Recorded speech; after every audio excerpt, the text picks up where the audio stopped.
Hey everybody, you guys know what this is. It's your favorite media response show. I can barely get my words out. I'm so excited. We had some things going and I'm so excited. Everybody's here. It's such a good moment.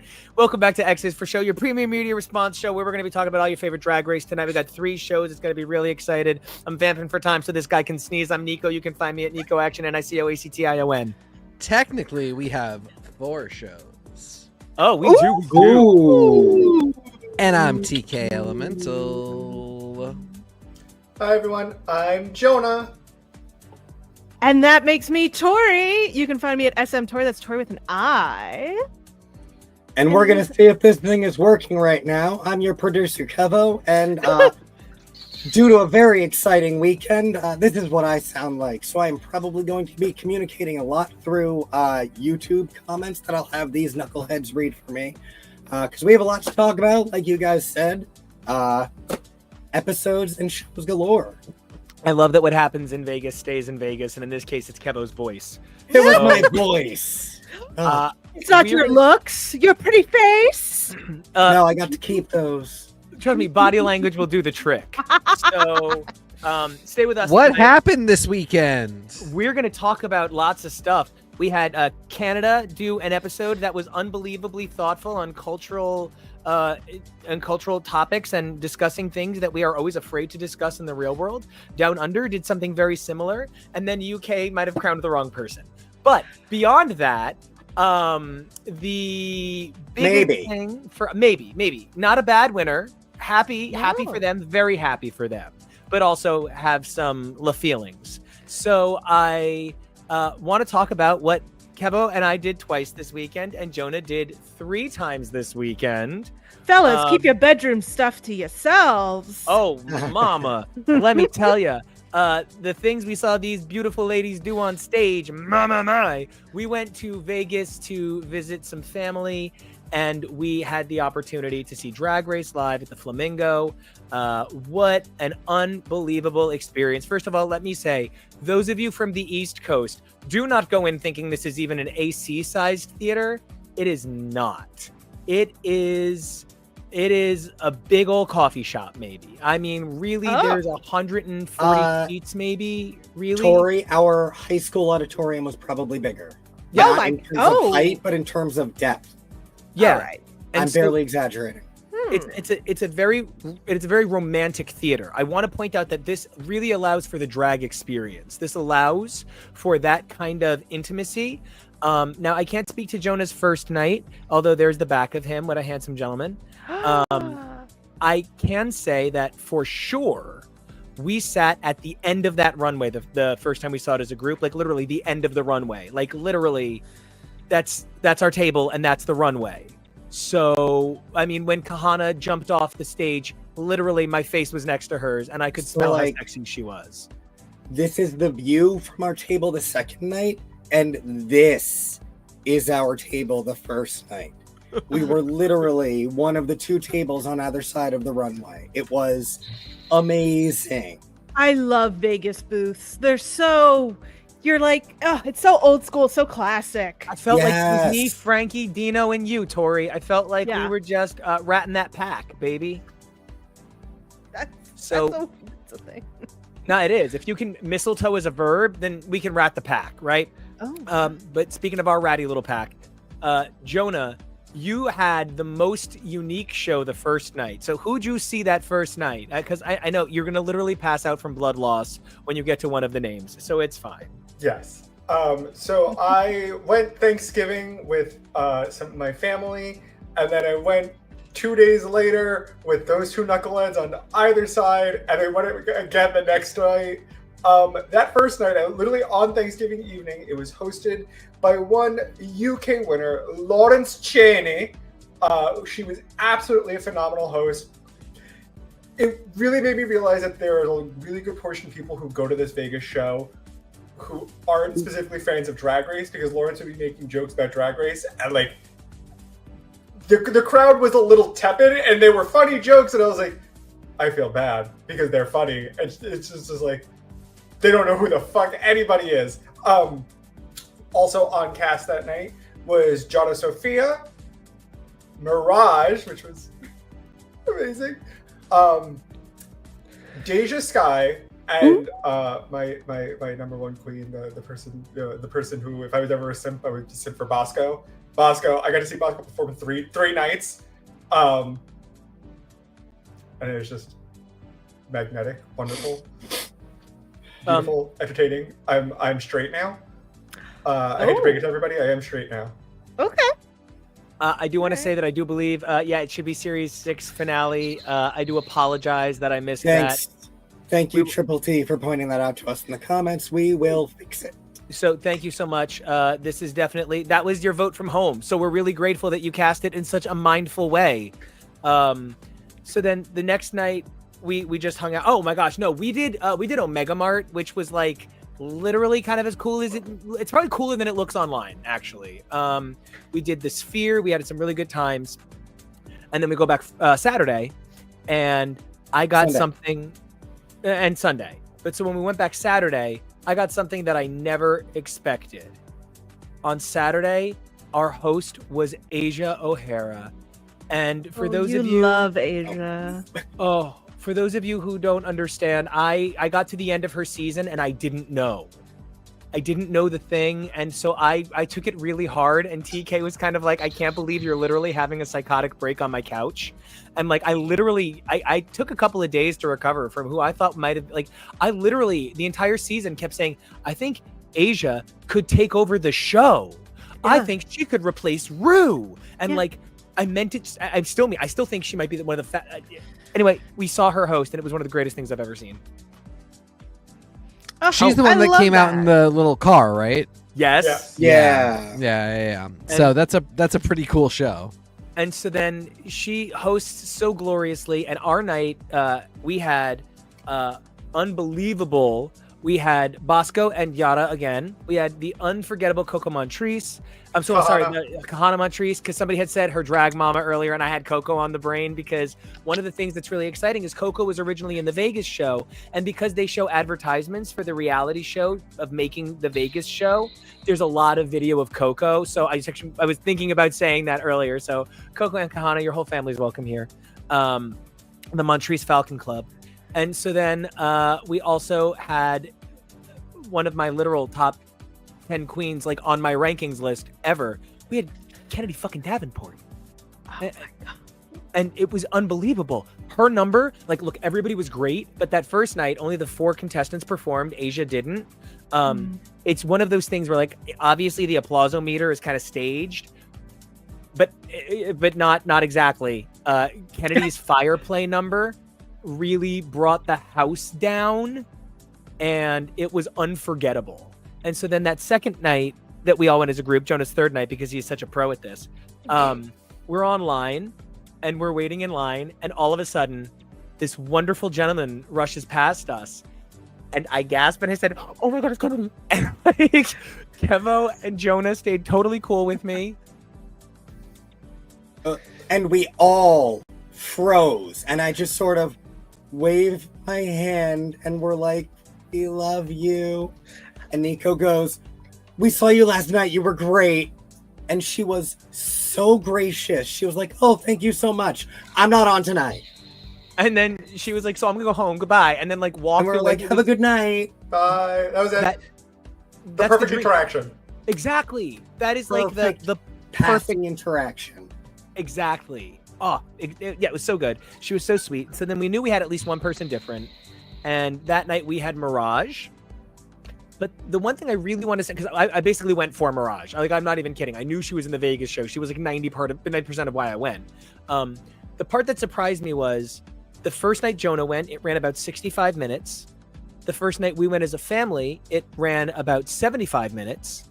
And then the third night, it ran about 90 minutes.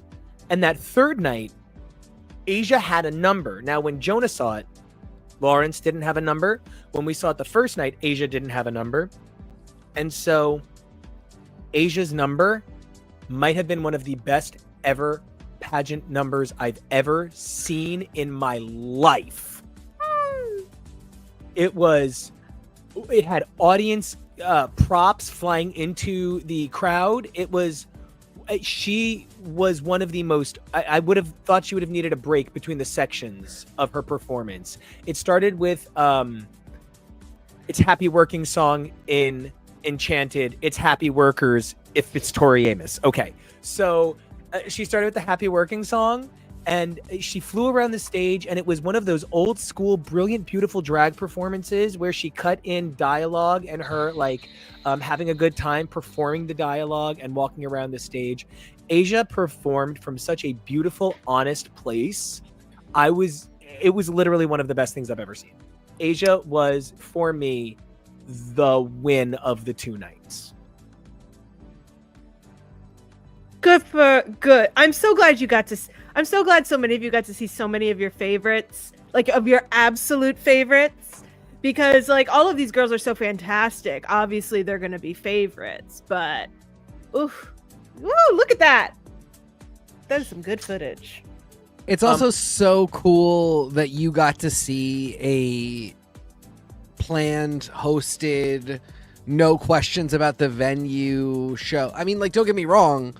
We saw Christmas Queens, which was super great, really fun. But, you know, it is planned in a very different way. And touring is very different from having everything in one location where, you know, I imagine there's so many girls who have a prepared number that you can slot in that night if Kennedy can't show up. That's actually Kennedy is an alternate. She probably filled in that night for Mirage. Right. So it's super cool that like so many of these girls have a centralized location that they can go to with a number, with the production already prepared. And it is the blessing and curse of like they're ready to go, like it's all planned out, but also they can kind of do whatever they want insofar as it's home turf. And it's not like we can't deviate at all because we're on tour and we have no resources to do that. Right. And that's, you know, like Tori, as a person with theater production, what is it like when a tour goes, the number isn't working where it goes, the number isn't working where it goes, it doesn't work at this stage, it doesn't work on this stage, we're all tripping to death. Like, I mean, like, what do they do? So I took a Christmas Carol out, and it was children's theater, so we're talking much simpler than what these girls are putting on, and you really do call ahead, say, I need a schematic of the stage. You check it against what you know your stage should look like, and then you send out notes to your crew and you say, hey, listen, we're going to go into plan B, which is where everything comes in a little closer and a little shorter, and we're going to cut this, and this, because this lift isn't safe because their grid is too low. How do you have a project management certificate already? Oh, because you need to be employed by one person while you're doing it for 3 years, and you can't do that in theater. Silly. Barely do that in America. So like when Nico was telling me this, I was so fascinated because for me, I'm very aware of the idea of like you have the skeleton of the show, what the host is doing, like all the pitter patter in between, and you can fluff a little here and there. But then you can plug and play all of the interstitials, all of the show itself. And so to hear that there's such a difference in timings, I was very much like, how often do they do this show? Because the timing matters if you're going to do more than a few shows a day, which I thought they might be doing because Vegas doesn't sleep. But it sounds like they have a sensible 6-show week. So I think it's fantastic. I think it's just I think that this is a really fun opportunity for people to see so many different kinds of drag queens, get to have a one-of-a-kind experience. If you are a repeat joiner, I think you guys got to see something so special that will never be the same whenever you go back. That's how I felt. It's something we talk about. Oh, I'm sorry, Kevo, go ahead, please. No, I was going to say, and part of that even down to the outfits. As long as your outfit wasn't important to your story or part of a pre-recorded message, many of their outfits were different night to night. So like even just the fashion, it can be a unique experience even when you have the same exact girl.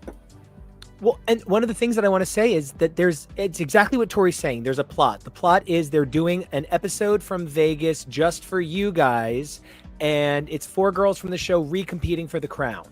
And the pit crew has all the pitter patter. It's the pit crewer patter, and the focus is the guy who was Lazy Susan. You know, Lazy Susan. Nick. Is the boyfriend of the host, and she runs the show and he runs the pit crew, and the girls are performing. That's the plot of the show. The girls are all taking turns doing a mini challenge, dancing some classic numbers, and it's the 70s, the 80s, the 90s, and today / kind of modernish music, and then salsa. So there's 4 groups. We saw Kahana do 2 different groups. We saw her do 90s music, and we saw her do 80s music. So like, even when the girl is in the same show night after night, she can still change her performance in a subtle, special way. So even if you do see the same girls identically, they're different in their own fashion. I love that. I love that so much. You guys get to have such a good time. I'm so happy for you. Well, thank you. And I can't wait to put more out there and cover more of it. We have a lot more footage from this show. And I definitely want to talk about kind of like having done the experience of being at All Stars Live versus this versus so many of the other shows. It'll be a really good time. And I can't wait to talk about it more. But I really want to talk about the UK finale. Okay. I want to get this feeling out really quick. I would have literally been fine with any of the 4 girls winning. I am fine with Lavoie not winning. I think Kyron Thrax has something that I think is a certain style of girl. I kind of can't believe Gottmik came back for an All-Stars. I don't ever see... I can't think of too many Violets or Aquarias that don't win. So, but like, I don't see Gigi Good ever coming back for an All-Stars. She doesn't need to. She's Gigi Good now. Trust me, she Gigi Good. Yeah. So I'm kind of like, Kyron Thrax would have probably come back for a Versus the World and All Stars, even just been involved with the brand further. But giving her the crown, I don't know, Jonah, you said it a little bit better the other day, and I feel like you had some really great points about narrative edit. I do think, for my money and my worth, I think Kyron is a fantastic winner. I'm so excited to see what they're going to do. I'm so happy with their journey. They really kind of just dominated the majority of the competition for a really long time. Up there with Lavoie, where they were both in the top, neck and neck. And I said it in the first episode, I said it again, I said it multiple times, the season was going to end between Lavoie versus Kyron. How the season starts, how it ends. And there's nothing wrong with that. It's how the show was being edited towards. We were gearing up towards it. It only feels... This is where sometimes reality competition shows suck, because there's only one winner. Many people have talked about for the UK, there could have been multiple winners for any season. I don't think that's true. I think every season up to this one has had a singular winner for the way that it was edited. For my money, as perspective as a fan, this was the season where if they were ever going to have a Rue winner, a double win on a Rue season, it would have been this season. It should have been this season. But I this season had the money. Commented, I was just kind of waiting for RuPaul to say, and Lavoie, you're also the winner. It feels sad, because you have somebody who is such an amazing competitor, who did so well in the competition, whose story was fantastic, who represents something that we don't often get to see, which is the older grassroots perspective of drag, where it comes from, where it started. Lavoie was doing drag way before drag was even popular. Before Kyron was born. And it's really to a level slightly disheartening that older queens don't often get the best shake on the show, and to see one have such a fantastic run and to just have it, the story end that way, it's not the best, but there's only one winner at American Top Model. Don't quote me on that. There's only one winner for Big Brother. There's only one winner of Top Chef. These shows have a singular person win. if All Stars 4 wasn't a double win, I think people wouldn't be as like, this should have been a double win. But you said the president that it is possible. We also know that in season 6, one of the filmed endings was Bianca and Adore winning, with both of them winning. And that would have been pretty fantastic if that was the first, a double win in that regard. So props to all these girls, did an absolute fantastic job for the finale, given a terrible song. And it's one of those things where you, as a fan of reality shows, sometimes your fave just doesn't really win, and that's okay. Laval's gonna be fine. She's gonna do amazing things. But I would have loved to see Lavoie compete on an all-winner season. I don't know if Lavoie can come back to an All-Stars to really show us anything specifically different. Yeah. I think she's one of the most well-rounded, amazing, funny, talented, afraid to reference or not reference queens. And I think seeing Kyron evolve, not that that won't be satisfying as a winner, but to see Kyron evolve and then come back to dominate an All-Stars would have been amazing. I definitely, as the person here who has never watched a show live where I cared so deeply for a contestant who was up for possibly winning, this was a little tough for me, and I watched the finale, sat in shock for a little bit, went to bed, woke up the next morning, and then just basically finally gave in and started watching Bianca's season again, because I just wanted to watch my fave and feel good. But I too agree. Kyron is a fantastic winner. I think she is an amazing queen. I think she rounds out the pantheon well. I think Lavoie is going to be just fine. But I do agree. There is a part of me that's like, Lavoie has already done, what was it, Queen of the Universe, whatever that singing one was.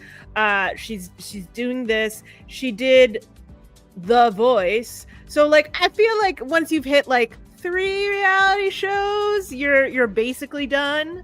But I at some point I'm gonna buy a ticket, go overseas, and go and see her, because I was just in love. How you feeling, Teak? Lavoie, I saw an interview where she talked about the fact that she had actually never watched Drag Race. And so all of the challenges she just took on.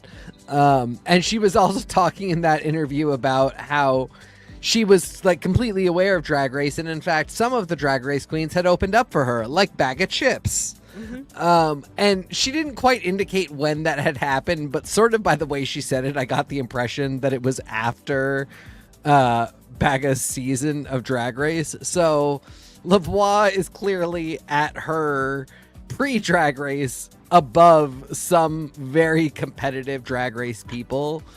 So, I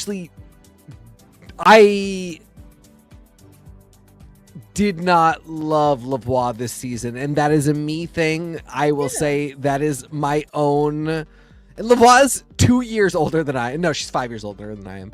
But it's my not liking older queens sometimes. I just don't like how they present sometimes. And yet, like, she's really not that much older than I am, so I have not a leg to stand on. But it also... Oh, hold on. Stop on this picture. Go back, Kevo. Because this is... So, I didn't love Lavoie, but as we were getting towards the end, I appreciated her more, and I just was 100% certain she was going to win. And it was because, in fact, Kyron became this face. She became this weird face that she was making that started at Dead or Alive. And it was like a vaguely Kiss-themed, like, sticking out her tongue going, ah, that she could not stop doing, that showed to me, between that and Bin Juice, it was beyond branding and into I'm boxing myself in to a degree that I thought, I actually really like her. She was actually my pick to win, but then we got to the last like 4 episodes and I was like, oh no, she's a little too green. She can't stop making this face. She can't stop doing this as her brand. And Lavoie's brand is literally whatever you say, I will bring excellence and I will do it. And I'm saying this as someone who didn't like Lavoie because I just thought her vibe is so old. Just because I can't. ageism. Yeah, I mean, I speak a piece of shit here. No, 100%. You call me out. But she kept doing so well that I couldn't deny that that was a me thing and that her excellence was really good. And by comparison, Kyron was doing really well, but it was just so green that, like, I would not have been cool if it had been a double crowning with Adore and Bianca, because Adore again was so green and Bianca was so experienced and so killing it. This time around I would have been cool with it because Kyron really was that good. But if we didn't get the double win, I'm a little disappointed that it wasn't Lavoie, who again I want to remind you was not really my pick to win. But by the end, I couldn't deny that she was the best. Go ahead, Kevo. I really feel like a lot of what you're saying about Lavoie and the differences between Lavoie and Kyron kind of speak to why Kyron was chosen. It feels like Kyron was chosen to court a specific audience and to not court the specific kind of audience that Lavoie is instead, which is a lot elder and more classic. To bring up more UK pop culture in comparison, it's kind of like what they're doing over on Doctor Who, where it is like going whole hog with the youth audience. And I lost one of the points I was going to make. Oh, part of where I was even comforted though was hearing what you read, which was Lavoie had never seen this show. She did perform at a level above many previous contestants, so she doesn't need this crown as much, and it's heartbreaking for your first live season to be one of those seasons where you're reminded, yeah, it's political. Yeah, Rue picks queens and gets queens to the finale for specific stories and reasons, and I none of us here hated the winner.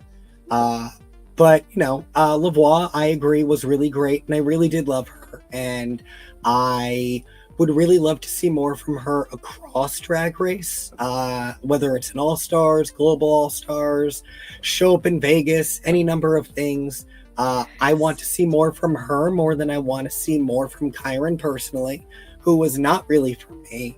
The bin juice isn't really for me. That face isn't really for me, and I'm glad for everyone that it's for. But yeah, I really also enjoyed Lavoie more, and I think she will do great hosting live shows and stuff like that. I think she has a great personality to bring back for important stuff, and you aren't always chosen to be that when you're the queen anyway. So maybe this is in some ways better for her career, even if it is a disappointment. And I think the only thing... Sorry, go ahead, Nico. And I think one of the things that it kind of makes me think about is the nature of adaptability of a queen and why that can sometimes be a bad thing.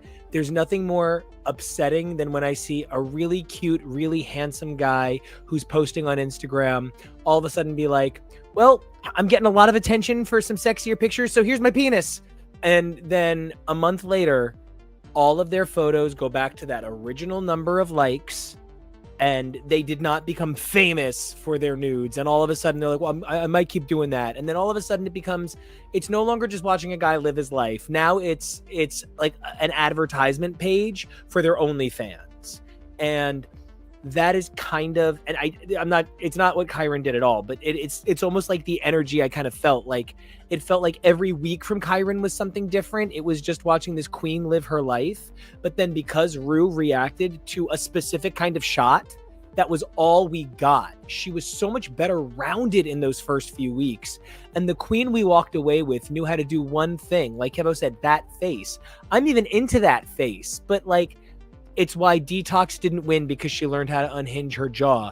Jinx won because she had 1,000 personalities inside of herself. And I guess, like, I don't know. I'm trying to think about it, like, when I look at who really the older winners are in the last few years in the Roos, not the last few years, the last lot of years, last 10 years plus in the Roos seasons, it's Bianca. And then if you are really saying old is a certain age, what were you gonna say, Tori? I was gonna say, I was like, Chad is your All Stars winner. Yeah, well, that's for All Stars. I was even going Sasha. Sasha was 38, but to me, like, Sasha was mother, so seemed old, but was is very young and youthful. Like, Lavoie is older. She was Lorelai Gilmore mom. Yeah. I mean, yeah. And I'm just a friend of the show, Spanky Jackson. Spanky's an older queen. Yeah, it's true. It doesn't happen that much. It doesn't happen that much, and I just thought Lavoie was the right person to be older and be there. But we are starting to get to the point where I think Rue hates the idea of being over 40, just like conceptually. I know, but so often the rules don't apply to Rue with her fucking Star of David necklace on, yelling at the Vixen for being angry on behalf of black women, or black men dressing as women.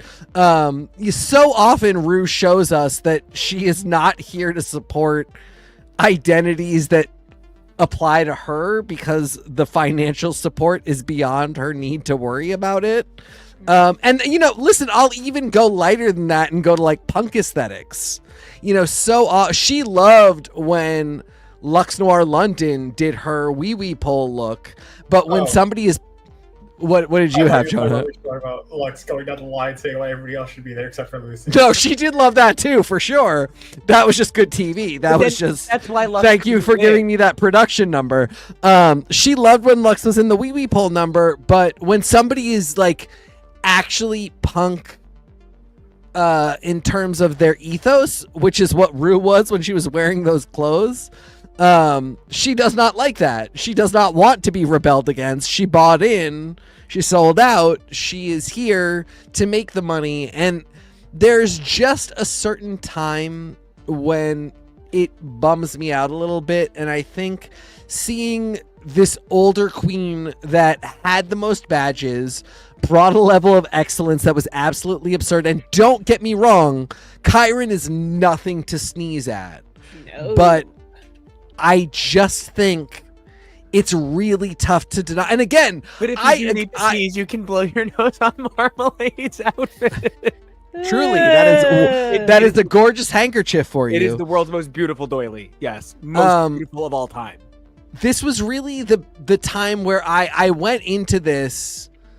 I went into this last episode still like Kyron's the person I want to hang out with the most. She's the one I'm rooting for. It's so weird because I just started to get a little bit of, it wasn't even that I didn't want her to win. I just didn't think that she could because I was seeing the cracks and the things that are just like, oh, you're so young. The fact that you did this well is phenomenal, but you probably shouldn't be the winner. And then I looked at Lavoie, who is not for me. And again, that's a me thing. That's not a Lavoie thing. Mm-hmm. And I looked at her in this last episode and I absolutely thought to myself, you're the person that should win. And I'm kind of in this last moment rooting for you because how could you not win? You're so good. And to see it go in the opposite direction, it just felt so weird. Well, and UK Drag Race has this weird phenomena of where the person who tends to win a lot and pick up a lot of steam at the latter half of the season does not win. Yeah. Really Davina, Bimini, Ella, who was for Cheddar, but that Cheddar Gorgeous not winning UK4. I personally think that happened because she told Ruben in her little one-on-one interview, and I don't really need the crowd. I think I've accomplished everything I need to. Ruben was like, Yeah. And I mean, Lavoie kind of like said the end of similar. Casper. She's like Lavoie kind of did the same thing where she said like, "Oh, I should be all right. Like this was wonderful. This is the next stage." But I feel like she gave the vibe of, "I'm gonna get there on my own steam. If you want to grease the wheels, go ahead. But I'm good now." and Rue loves when people, kisses her ass. She wants, as much as winning Drag Race and being in the winner's circle and the winner's pantheon is a brand, and you represent that brand. They want to have different representations of that brand out there.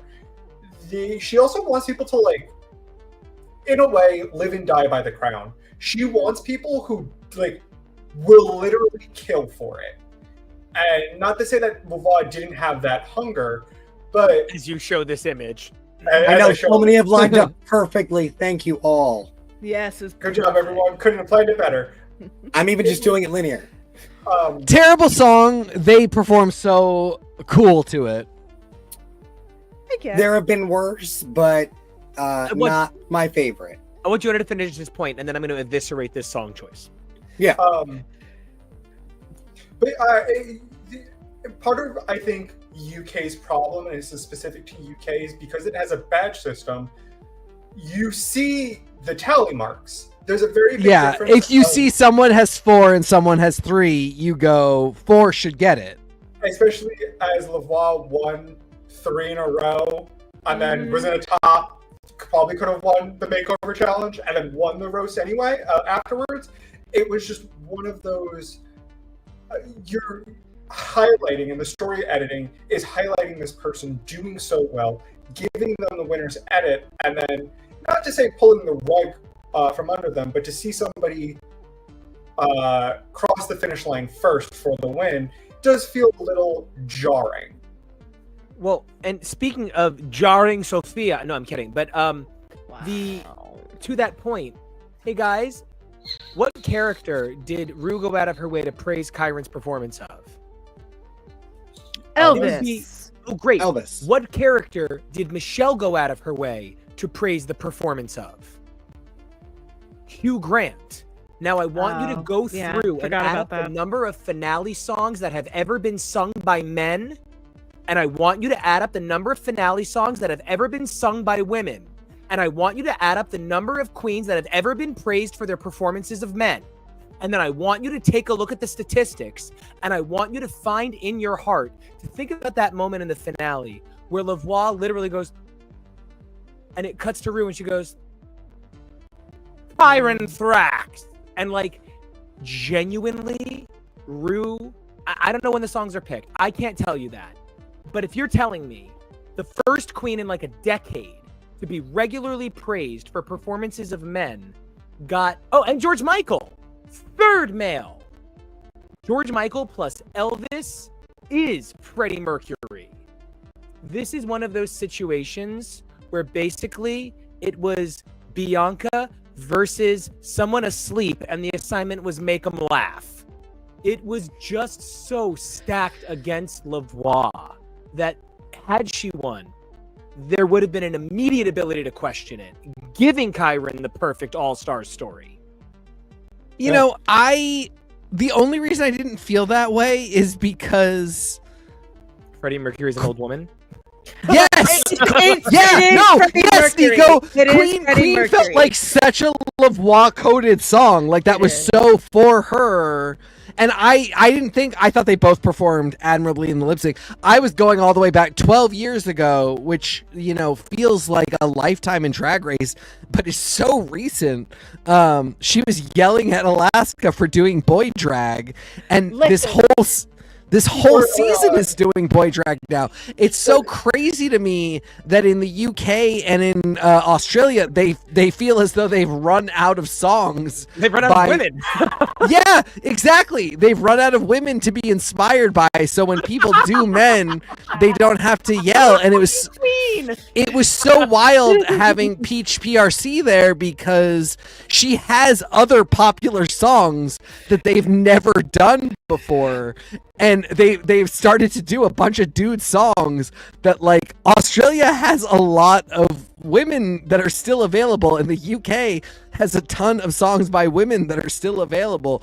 It's what it is. It's whatever. It's just I can't stop thinking about, you know, the time in which I still think about how gasped and gagged everybody was in season 7 when Kennedy said she was going to do Little Richard. So So- Ginger literally says to her, "You can't do that. That's a man." Yeah. Katya says that's everybody. People. It's so crazy to me, and like it was a really controversial choice. I thought she did great, but she didn't, you know, blow everybody. She didn't change the game forever. It's been a really incremental change. Yeah. And it's been an incremental change where nobody stands up and goes, "Hey, trends have changed. Popular drag has really changed. We're not doing this anymore." And I think that's one of the big failings of Drag Race. I got what Rue was saying way back in the day when she said she probably wouldn't allow a trans contestant. It was not a cool way to say it, but what she was saying is our show has a rubric that involves female illusion. And when you are identified as a woman and when you have taken steps to be a woman, it's no longer an illusion. It's who you are. And therefore, you can't do the illusion part of it. That's your life. You have an unfair advantage. Drag has changed. And the criteria has changed. Rue never talked about it. Nobody ever talked about it. Yeah. But when somebody like Sonique won, it wasn't because she was really good at doing female illusion. It was because of so many other things. It was because she was such a talent and because she had the energy for what drag is, which goes beyond female illusion. Yeah, and similarly, sorry, go ahead, Tori. No, I was gonna say, like, part of me watching season 6 is watching the meltdown about Milk on the runway, and absolutely shouting "pants on the runway," and then I took a break Saturday night, and I was like, let me watch Down Under, like, let me do this, let me get out of my head. And you know what Michelle walked down the runway on this week? Pants. And she's the one flipping the fuck out about pants on the runway 10 years ago. Now, thank God that 10 years has happened. Coming into Drag Race now, where I'm already aware that the idea of female illusion, performative femininity is the point of a drag queen. That's the idea. And God bless Nico for walking me back from the ledge of almost turning into a TERF back when I saw an article about how drag queens are just blackface for women. And I think that we are now at the point where we're like, you can be female and performing. It just has to be that you have to be performing a higher femininity than anyone else. Otherwise, it's being the thing. I love the idea that it's the porn thing of I can't define it, but I know it when I see it. Like, right. You can absolutely be a woman doing drag, but you have to be doing drag. And if you're not doing drag, you will be clocked for it. And no, I'm not going to help you figure that out. If you can't figure it out, you can't compete at this level. Exactly. And that's the thing. And I think that's there were a lot of conversations in the very, very, very early logo seasons where there was a lot of, well, you're not doing drag, you're a girl. You're a girl, you're just doing girl. And it's because drag then was more about realism, more about, I got this at Wet Seal and I added some glitter and isn't it fun? Now we are performing drag at such a level that it out drags the girls on the Oscars red carpet. So we are at that point now. And it's not always about being over the top either. Mm-hmm. Because you look at Marmalade, who it's not as big as Lavoie is in this, or Kyron, but it is still performance. It is not, everyday streetwear. Like, this isn't something where you would be like, this isn't drag, even if it isn't as complex as you might see others. It isn't big, but it is loud. Yes. And just over and show. over again, doing boy drag has succeeded in the last 10 years. And I have no problem with that, because what really bums me out is that Alaska got so beat down for it, when I actually think she was killing it for that challenge. What Alaska got beat down for is what Aquaria won for. Aquaria is exactly a fucking drag queen. And it's what Kyron succeeded as Hugh Grant. It is what we just saw her. Lady Camden succeeded as when she went down the runway that first time and fell down and revealed that she was Freddie Mercury, and now is doing runways representing the show, doing Freddie Mercury numbers where it's a little bit boyish, but we know it's drag. We see the drag of it. Moulin It is Rouge. not. Yeah, Yep. I was gonna say Moulin Rouge.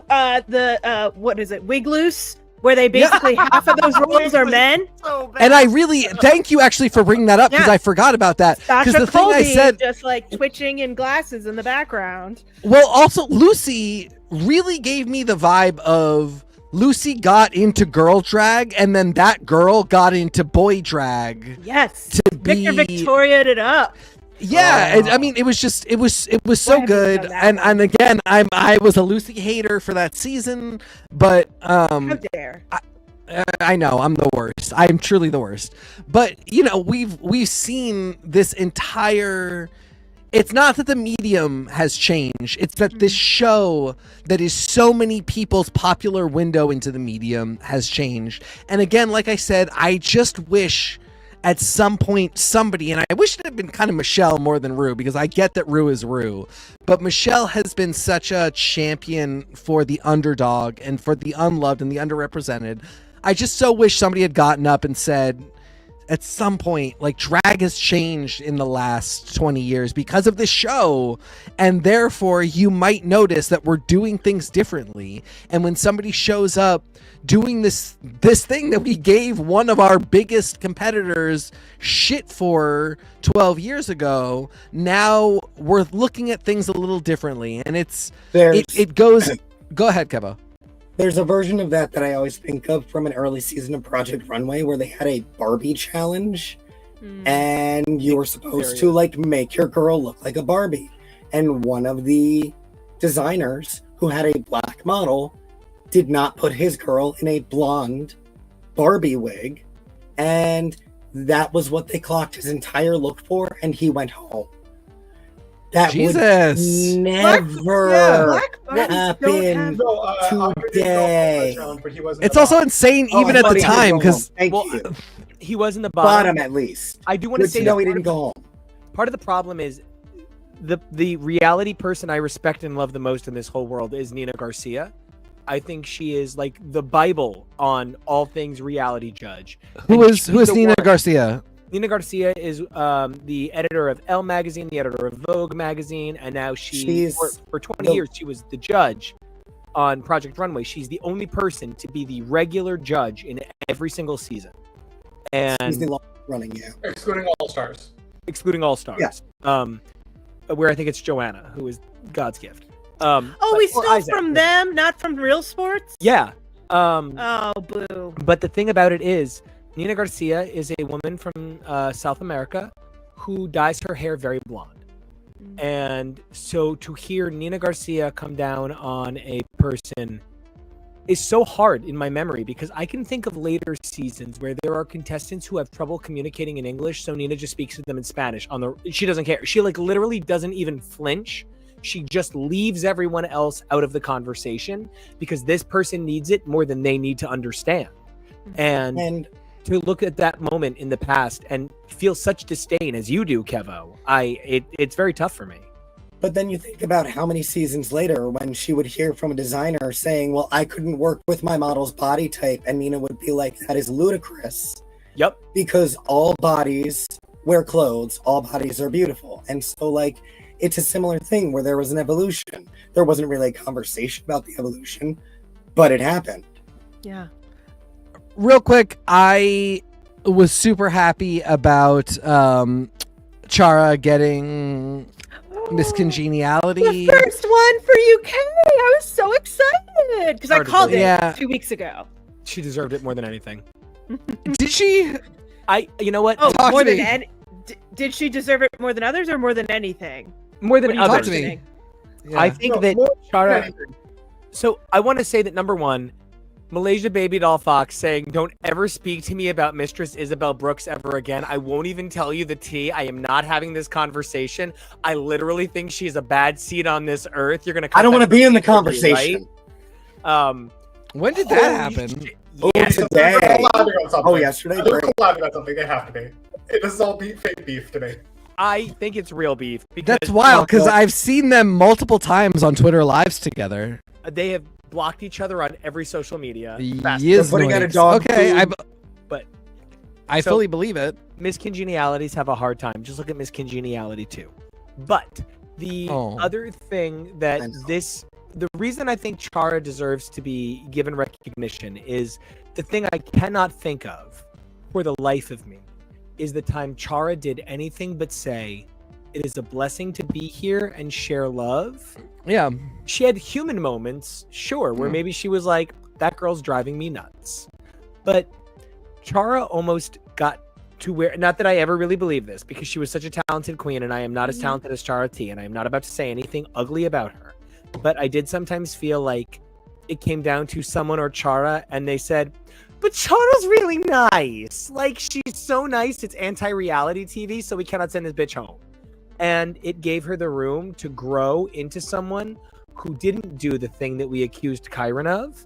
I think by the end, Chara wore what made Chara feel beautiful, not what made Rue smile, which ultimately, in some ways, is why she didn't win and is Miss Congeniality. Yeah. It's the only thing for me is it really points out how editing is going a bit overboard on this show, because I when I saw this I thought to myself, oh yeah, she does seem really nice, but I was never rooting for Chara. I kind of thought Chara would be second out, and I feel bad about that, and I feel bad about saying that, but I do want to be clear that like I didn't have just the greatest impression of her, and then when I looked at it, That's just the impression that you get. Bum, bum, bum, bum, bum. I mean, It's listen, fine, I will so you- I will go for a ska Mighty Mighty Boss Tones reference, believe me. RuPaul's but- Skank Race.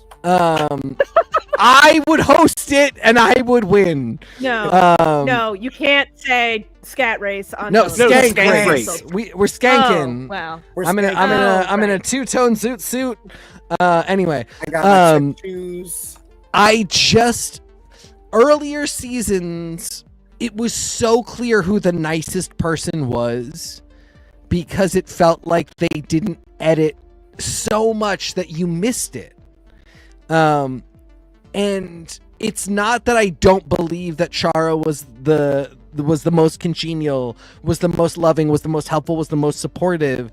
It's that I never got to see it because they edit the show within an inch of its life these days, to the point that you never get these kind of sloppy, chub hanging out moments where you just kind of see in the background and see in the moment that one of the queens is really doing the thing.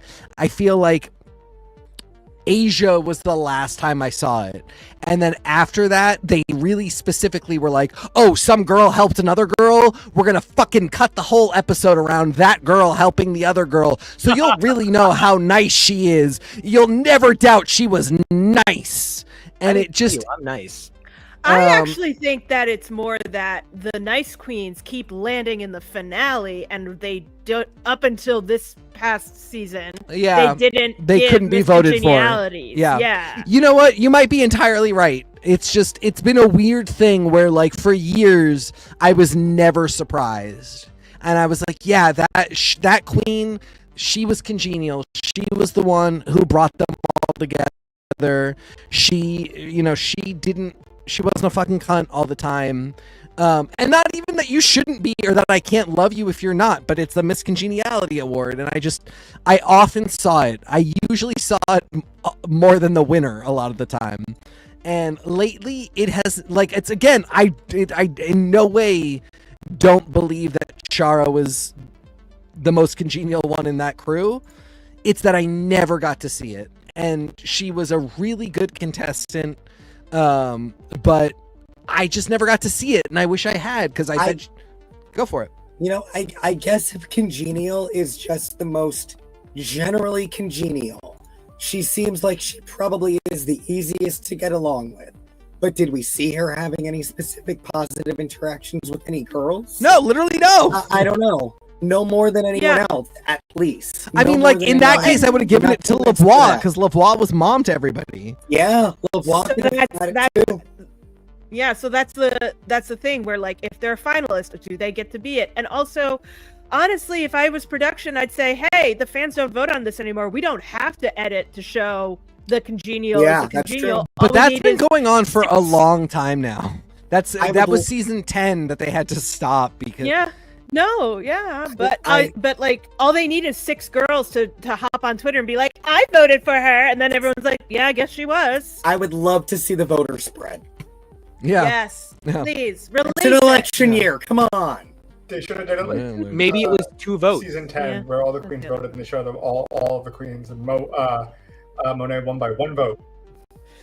And someone voted for themselves.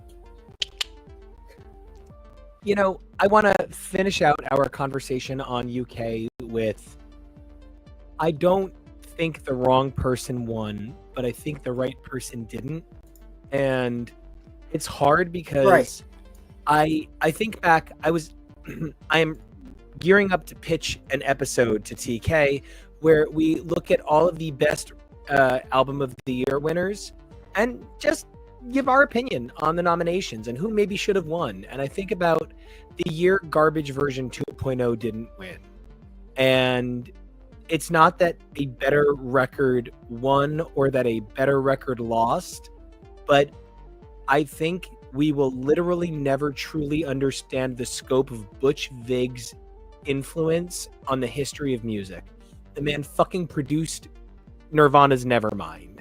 Like, you just don't even understand. And then the album is called version 2.0 because every song has a sample or an interpolation, and you don't even recognize these levels. And it's 30 years later, and we're still talking about how necessary this record is. You can have the best person in the world win, and it doesn't mean that the best person in the world didn't also lose. And this is a season of television where I'm looking back, and it's not when HRC lost to the Dum Dum. It is when something very beautiful happened, and someone who deserved to win, who will have a beautiful legacy, won. It just cost somebody whose legacy was so untarnished. And the person it reflected badly on was not Rue. Was Rue, not the loser. So, yeah, Lavoie, I will love you for the rest of my life. Top 10 queen. I also think this just should have been the double win of a primary But it was season the of Drag first Race. season that had a cash prize in the UK, so they couldn't. I just know do it. I know that Yeah. complicates things. Hold on, I hold get on. that Oh. what? UK versus the World 2 had a 50K cash prize. Yeah. That's the same thing as saying that All Stars is the same thing as a regular season, and it's not. Is UK He's right versus the insofar World as still produced by the BBC though? Because I was under the impression the BBC does not like to give out money. It's like a they government don't, thing. but literally it is one of those things where it can be different from show to show, just based on contracts, based on how the show gets produced. There's a lot that we don't know. Nico, you are right. It's a bummer because this was actually like I even understand why they filmed it for season 6 of US Drag Race, because the chemistry between Adore and Bianca was so good that seeing them both succeed would have been really interesting in a way. It's leaps and bounds better with Lavoie and Kyron, to the point where, like, anytime I see the show mentioned, it is a discussion of the fact that people want to see the tour with them playing Elvis and Liza together, that they could do anything together, that seeing them talk about Chiron's horrible past together was in some way cathartic, and that they just want to see these two together. It's wild because they are completely different generations. You do not think they would pair, and yet they do, and they did so well on the show pairing. They were competitive the whole time, and it just felt like it's got to happen eventually. Eventually, this show will run out of tricks, and we'll need to do a double crowning in the main line. And this really, I can't think of a better time. It's gonna come at a time where it's not this good, and it's gonna be a real fucking bummer. And I just look at this and I can't help but wish it had been that. But no matter what, I'm happy that Chiron won. I'm just trying to figure out how to make it the best it could be, and I do think that was it. But oh well. Still love her to death. Can't wait to see her. When I do, man, do I hope it's something other than bin juice.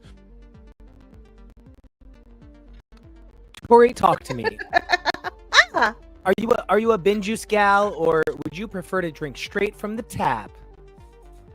I'm gross. I'm Buddy. so sorry. Buddy. I'm sorry. Is this the question just about Chiron, or are we talking about the other two finalists finally? Well, number one, when I say from the tap, I am immediately talking about a maple tap screwed directly into a main tree. But for the record, I genuinely thought, based on the finale, I'm not. If the finale was the only thing that mattered, it should have been Lavoie versus Marmalade. What's really fascinating is that I totally agree that it was. I walked in being like, it's going to be Chiron versus Lavoie at the end. It totally is. I don't know how they're going to jury rig it, but that's how we're going to get there. And I saw Lavoie come out in that beautiful, stunning dress, and I really, really, really hope the skirt came off, because it was so big that it wasn't detrimental to a lip sync like Marmalade's might have been, but it was enough where I was like, you're not going to get as much movement, you're not going to get as much like energy from it, because it's also not a swishy skirt, it's a solid cupcake piece. And I was like, we chose the wrong dress for tonight. And I don't know, man, I was Chiron dropped the split. I was like, Rue loves that. Lavoie gave something very comedic, very charming, very wonderful. But I was like, RuPaul still loves to see the young kids break a hip. So I was feeling very nervous, and then we got our calling. So I gotta hand it out to Marmalade and Relisa for bringing the noise, bringing the funk, and bringing their best out here. I think Relisa is probably going to do some really fantastic things, and God help us. I hope that whenever Galliano's done with Violet, right? That's where she is. Is she? No, she's with Tom of Finland or something. Whenever one of these other fashion houses decided that they want to pick a drag queen, I'm sure Marmalade's going to be number one, top of the list. Real quick, when New Jersey decides to get with the program and design their own of Finland for the state, I would like to throw my name in for Nico of Jersey. I will represent all of the Garden State leather that you need me to. It will literally be green with the Garden State and Turnpike exits that match me all over. Route 18 exits, Route 9 exits, Route 1 exits, Route 22 exits. Bitch, I got exits all over me. And that is the Of Finland brand. I will sponsor this when I'm also allowed to produce my various versions of Hannah Montana, including Elizabeth, New Jersey. As long as you will also produce Bucky, Kentucky. Jonah, what is your... You know what that's about, though, right? What? What? No. Hannah, I'm very unaware of the Hannah Montana. I've seen every as an episode of Hannah Montana. experience. I'm weirdly obsessed with Miley. I'm aware it's Miley in a blonde wig and Billy Cyrus is dragging her around. It's about you don't love it. It's about a certain Papa-Rooney who's in the backyard right now. No, I'm so sorry. Bucky, Kentucky is a reference from Hannah Montana. Yeah, no, I know, but I'm not letting that show happen. It's gonna be about your dog. So yes, he's the most beautiful, handsome dog in the world. He is my best friend, and when I was in Vegas, I literally would cry myself to sleep at night that I missed my dog. And he has taken to carrying his stuffy around with him on walks, which is I'm gonna just die. Yeah, I bought him a little flannel reindeer, and he can't be without it. Oh, they do love flannel reindeers. And so he picks it up and he walks with it now, and like he can't be without it. It's his little brother, and he sets it down next to him and like nudges it to eat and stuff. It is the sweetest thing in the world. So that's what Bucky, Kentucky about is. Elizabeth, New Jersey is just a huge whore. Don't worry about that show. I'll produce that myself. But you know, I just want to make sure that everybody knows that I've got a 50 states plan for various Hannah's Montanas. Jane Maine, don't worry about it. I'm good to go. Jane Maine is my absolutely new favorite person. But until I get to meet Jane Maine, I would sure love to know more about Millie Philly. And so, Jonah, I would love to know more about Millie Philly.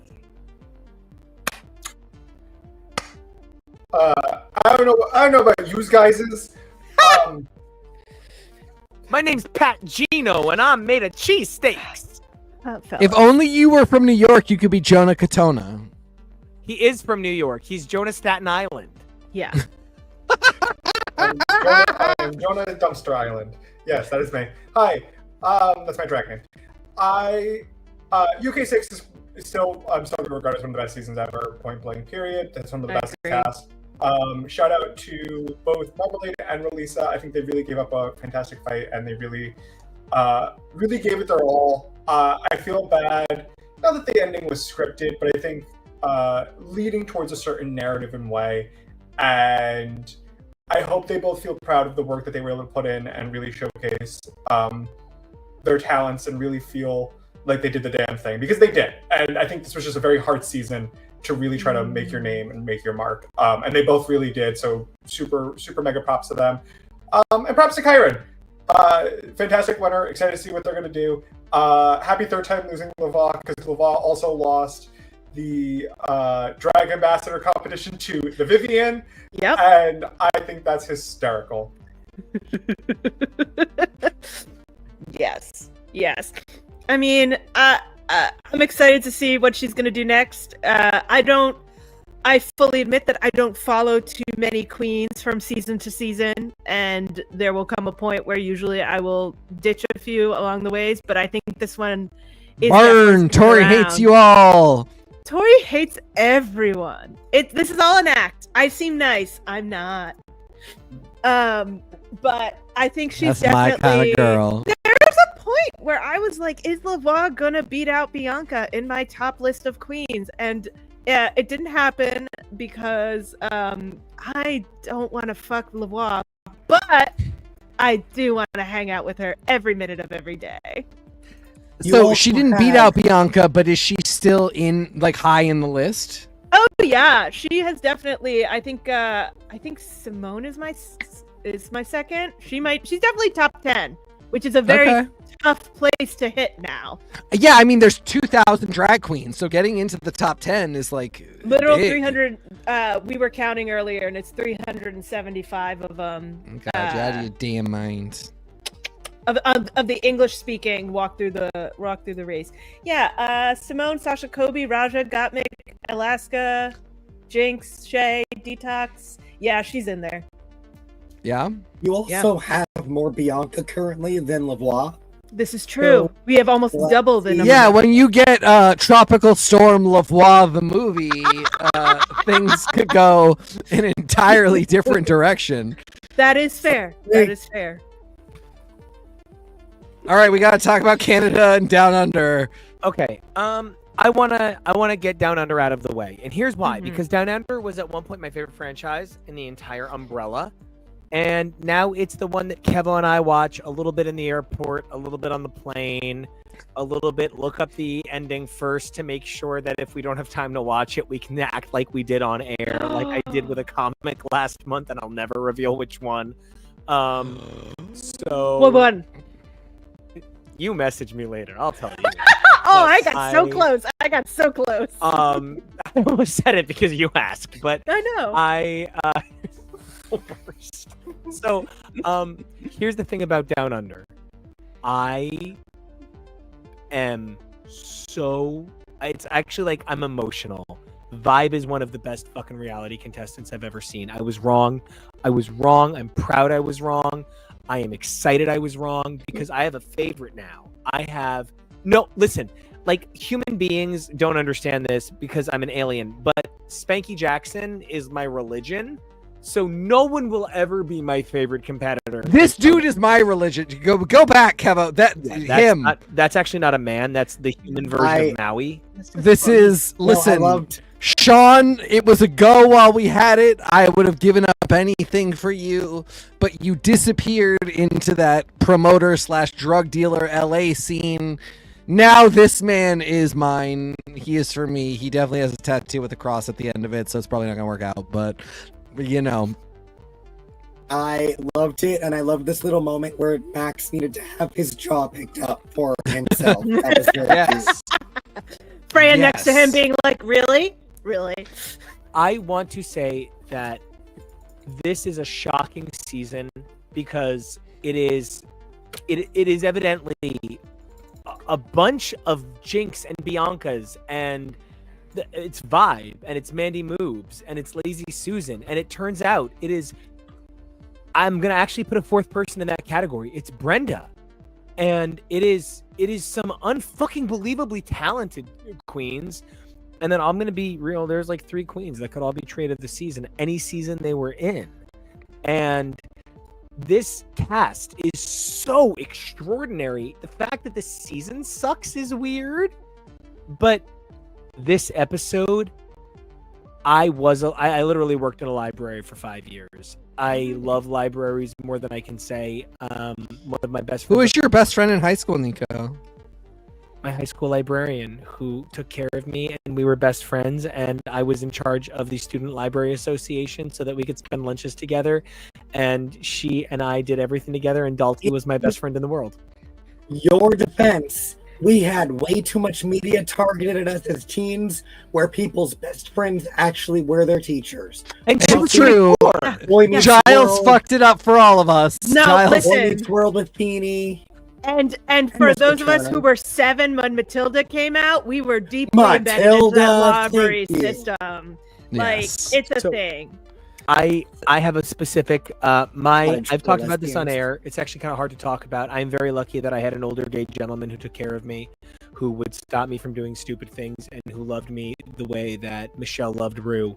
And I'm blessed that Chad loved me with all his heart, and Chad is forever my dad. Like, I'm so lucky. And you know, when you think about people who influenced you, Chad is a librarian. Chad being the coolest, smartest, weirdest, most unbelievably artistic, out of nowhere person. There's a drawing of me as Yeah. Batman of Zuranar, as Nico of Tom of Finland. That is a gift from Chad up on my blue sky. And I think about librarians, and I think about people who want to contain all of the knowledge of a generation so that it's never lost. I don't think about nervous, mousy people. And too often, people go in with disparaging things to say about people who are knowledge repositories. People like doctors must all be nerds who only enjoy golf as a sport. People like teachers are all sexually incapable and nervous little mousy people. I don't know. I just think that this was such a celebration of a career that is so worth celebrating, and that it gave Reese an opportunity to push his ugly looking book. Thrilled. This is also the return of Spanky Jackson, the greatest drag queen in the history of the Oceanic region ever, bar none. I love you, Spanky. Hey, girl, how you doing? Hey. I love Spanky. Bummer look for Spanky. Kind of tepid. I think she Yeah. looks beautiful. Spanky, you never look anything less than beautiful. Spanky, I love you. I thought something a little cuntier for being on the judges panel. I want to set this up now because we're gonna have to get into it bigger for Canada.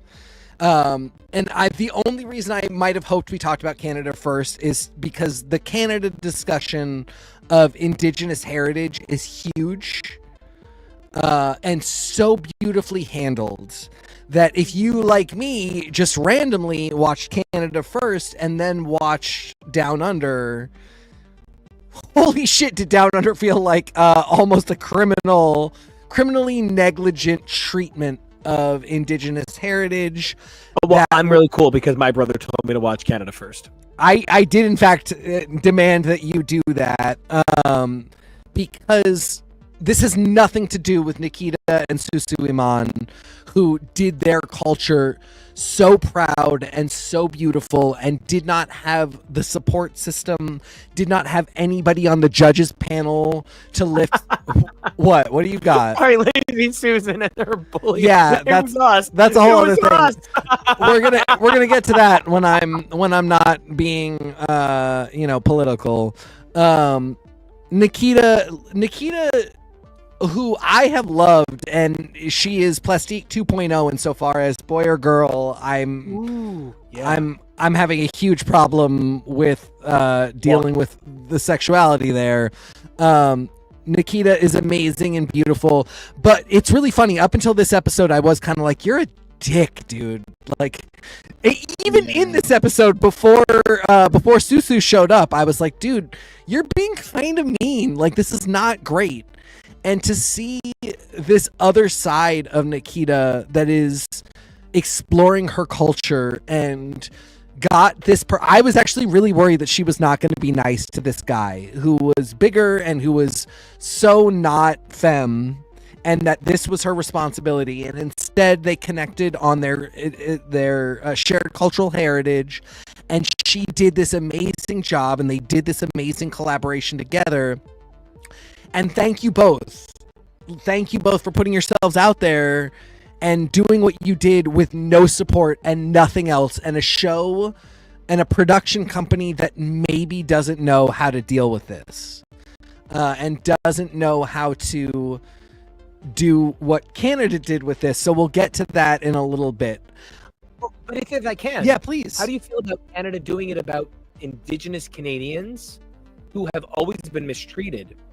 But this was truly about the Down Under show producing something about a culture that is removed from theirs. Well, certainly there is a connection between the Pacific Islander and the Oceanic culture.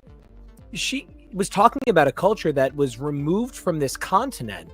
And I think that actually kind of speaks to the fact that Rue hasn't created a show that looks to other experiences well in America to imitate it properly.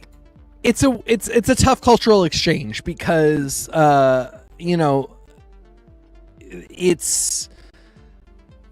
this is an active region where a lot of indigenous cultures are interacting with colonizer culture, and it's sort of tough to do the thing, you can't always have we're also a bunch of Americans who are mostly grew up in white suburbia. Yeah, like I don't always have the yeah, exactly. Thank you, Tori. I mean, I get what you're saying.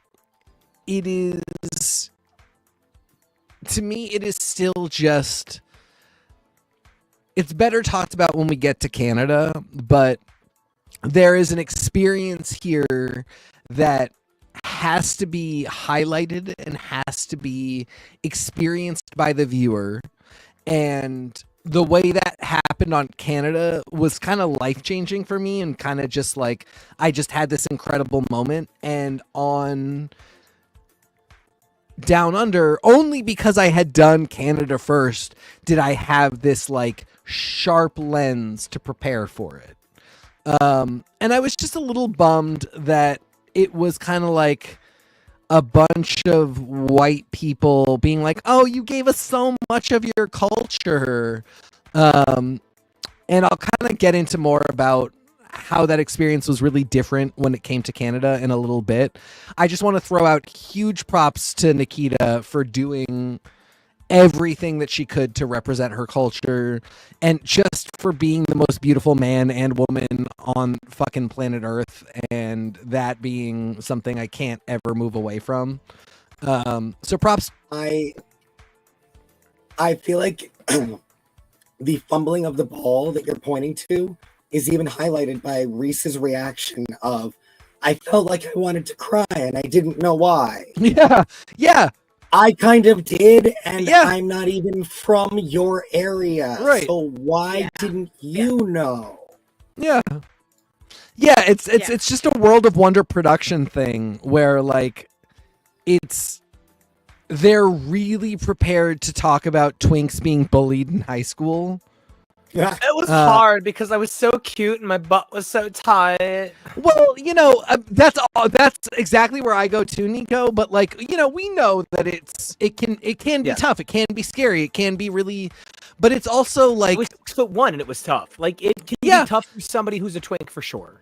But it's also, no matter what, the cis white experience, even when terrifying for whatever reason, is very privileged and very safe and very present in our culture and very easy to get to. And the experience, I mean, like, I still cannot say the name of Nikita's people that they kept saying over and over again. And that's and the way they kept using their cultural language was so beautiful because they were sharing it with us because they weren't sharing it with people who knew it. Right. I think it's Fafafin, but I'm not I know I'm not getting it quite right, but this is not, I'm not blaming the production for not highlighting that or like stopping and doing a pronunciation session. I'm saying it's so rare I had no idea what was being said and what was happening. And I don't know if it was an NFL player and this was inside the NFL, they would take 30 seconds to tell us how to pronounce their name so no one would ever be confused. And I just don't understand why it's so hard to make that room for gender-specific language in cultural understanding and exchange on Drag Race. That's kind of what it is. When I'm saying catch up to the NFL, you are literally 3 sexual assaults and 15 attacks on a wife away from being okay. Yeah, you nailed it. Thank you, Nico. That's kind of exactly what it is. It's just, we get hundreds of hours a year of this fucking show. And I love that. I'm here for it. I want it. I'm not saying don't do it. I'm saying you can spare the 5 minutes to get into it. And we'll talk about it with UK, but UK figured out how to do it. Anyway, it was just really cool. Nikita, I love you so much for sharing that with us. Don't be so mean when you're in boy drag and sitting in front of a camera. But I love you so much, and you're so incredibly cool. This was just overall a very interesting ep. It was a weird time to do the makeover challenge. Great choice of subject matter. As Nico pointed out, like, librarians are the lifeblood of America's blood, and this is the Australia, so not worried about America's blood. But and yeah, honestly, Nikita herself was like, we sent home all the chaff. Everybody who's left is kind of like, it's going to be really tough. And that was kind of one of the moments where I was like, Nikita, don't be mean. But also I was like, yeah, this is, even Brenda, who's not Hundo P my favorite, I was like, this is a tough loss. For sure. I think for me, maybe I was the only person here who watched Down Under before Canada.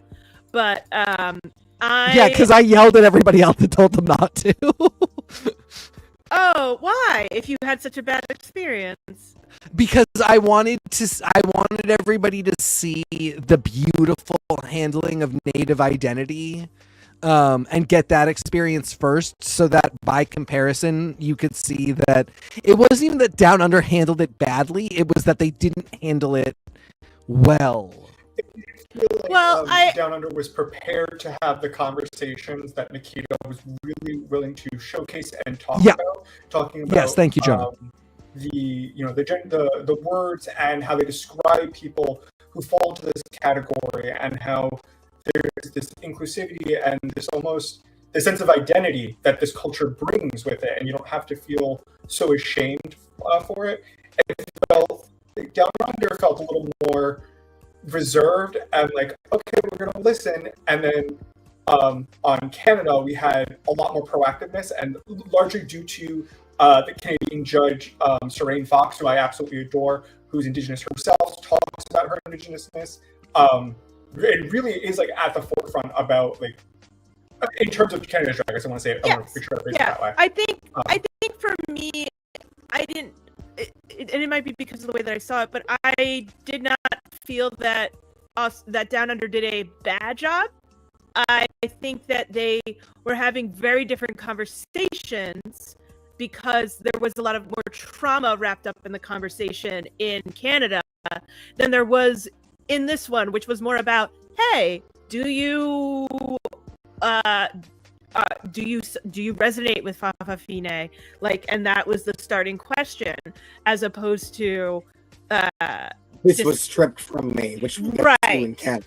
Right. And so I think that we were seeing two very different things. I think we were still seeing a lot of the bringing someone back to the culture that they never got to be a part of for various reasons. But I think it was two different conversations. And while I do agree that Down Under probably doesn't have as many people in the room saying, we should handle this better, I don't think they handled it poorly. Yeah, and I think there isn't the widest margin between dropped the ball and could have done better, but the margin exists, and it exists for a reason. And I agree, they didn't do poorly, but in comparison to what else we got this week, it felt a little thin. It's also, as Nico pointed out, Nikita is not somebody who comes from a culture that was really wrecked by colonizers, but that culture exists in Australia.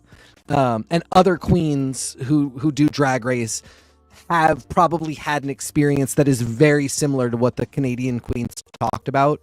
And that just happens to not be the queens who are on the season doing this particular challenge, showing their culture. But it did sort of... I got Canada and I was just so moved, and then we moved over to UK and we had something that touches on similar things in a very different way, that there's also a different production company dealing with, and it just all sort of tumbled together to kind of make me feel like, again, this is just what? Well, I just want to say it makes me think of the and Jonah, you're probably the one who can correct me on this. The Trixie quote: "Being gay isn't hard. Straight people make being gay hard." Yeah. Yep. Drag isn't hard. World of Wonder makes drag hard. Yeah. You know, representing your indigenous culture isn't hard. World of Wonder makes it difficult to assume that you're going to get that on air and be able to, because you can't just do it on the runway. That discussion that happened in Canada kind of has to be a part of it. And once you get to a point where you have maybe lost the queens that are going to do that, you lose the opportunity. And anyway, I mean, like, Nikita did amazing, but just having these two episodes in the same week and having UK happen that just kind of doesn't have anything like this, and just thinking about all of the times that Native identities have come up in US Drag Race and kind of just, it's, again, Tori, you're absolutely right. It's not that anybody does bad. It's just that when you do good, it's kind of game changing. And Canada did good. They upped the bar for me to a point where, like, I had to really take a breath after seeing the interaction between the three queens who were really talking about their native identity. And while that has happened for me in other Drag Race franchises for other topics, it's never happened for this particular topic. What do you got, Nico? I actually want to give a huge shout out to your unbelievable partner, Jake, who we had a beautiful conversation where I'm Latin like Jonah, and the two of us share this heritage where Encanto and Coco both reflected my and Jonah's Latin heritage. But in having this beautiful conversation with your partner Jake informed me that they were so clearly examples of cross-cultural generational trauma, because for Jake it felt like Jewish generational trauma and the ways that was so real to them. And as somebody whose family does come from Cuba, the conversations about babies being taken from parents, the way my family came from Cuba was, some of the members, was hard and scary in a time where it was hard and scary and children were being ripped from parents. And members of my family did not grow up with their parents after, in one way or another, leaving Cuba. And to hear my family's story portrayed by someone who lived it in a way that my grandmother did, who lived it in a way that the beautiful people who came before me and my family did, and to see her forgiveness. I have lived with the regret and the shame of being a white looking Latin person my whole life, which is why now we are in a place in our country, in America, where it's hard enough being Latin. You don't need a white guy running around saying it's hard being Latin. And so I'm not trying to claim the complexity of the Latin appearing by cultural standards, because a lot of Latin people are as white as me. It's not that weird. But that is not what the world thinks. It can be really hard to talk about feeling like I am not a member of this community. But one day, a Latin writer who has written for Star Trek, who has written for tons of Marvel comics, said to me, "Baby, if you're Latin enough. And you never have to question that." And to see my fears, the things that always held me back from celebrating my Cubanoism, to see somebody of the equivalent tribe say, "No, baby, you are enough," on TV, I wish everybody could feel the safety I felt in that moment.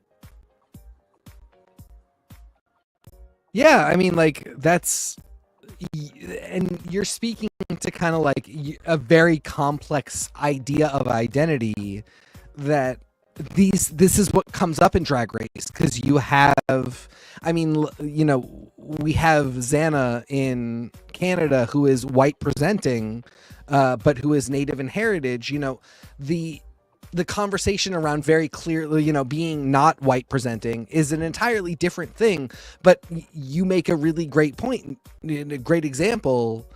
Being Cuban is being Cuban no matter what. Your heritage is what it is, and the story of your family is what it is. It's heartbreaking and it's difficult, and a lot of that has nothing to do with your presentation. It has to do with just what happened in your lineage, where people ended up, what went on. Another aspect of that for a lot of people can be visually how other people see them and how that discrimination comes to pass. And it's very easy for us to talk about that because it is such a snap thing. When somebody's skin color is different, that's an immediate visual, well, now the discrimination has happened. Now the story is here. We're going to talk about it. But when you are a white person whose heritage is very complicated, it's, and again, this is not a thing where, you're asking for sympathy or for people to recognize how difficult your life has been. It's more to say, like, this has been my heritage and I'm trying to figure out what happened, who's who, who I missed in my family line that is not there for whatever reason, the complicated stories of my ancestors. And this is what Drag Race is getting into now because it is so multicultural. And I thank you, because hearing you talk about it has sort of brought me back from this precipice of really coming down hard on World of Wonder.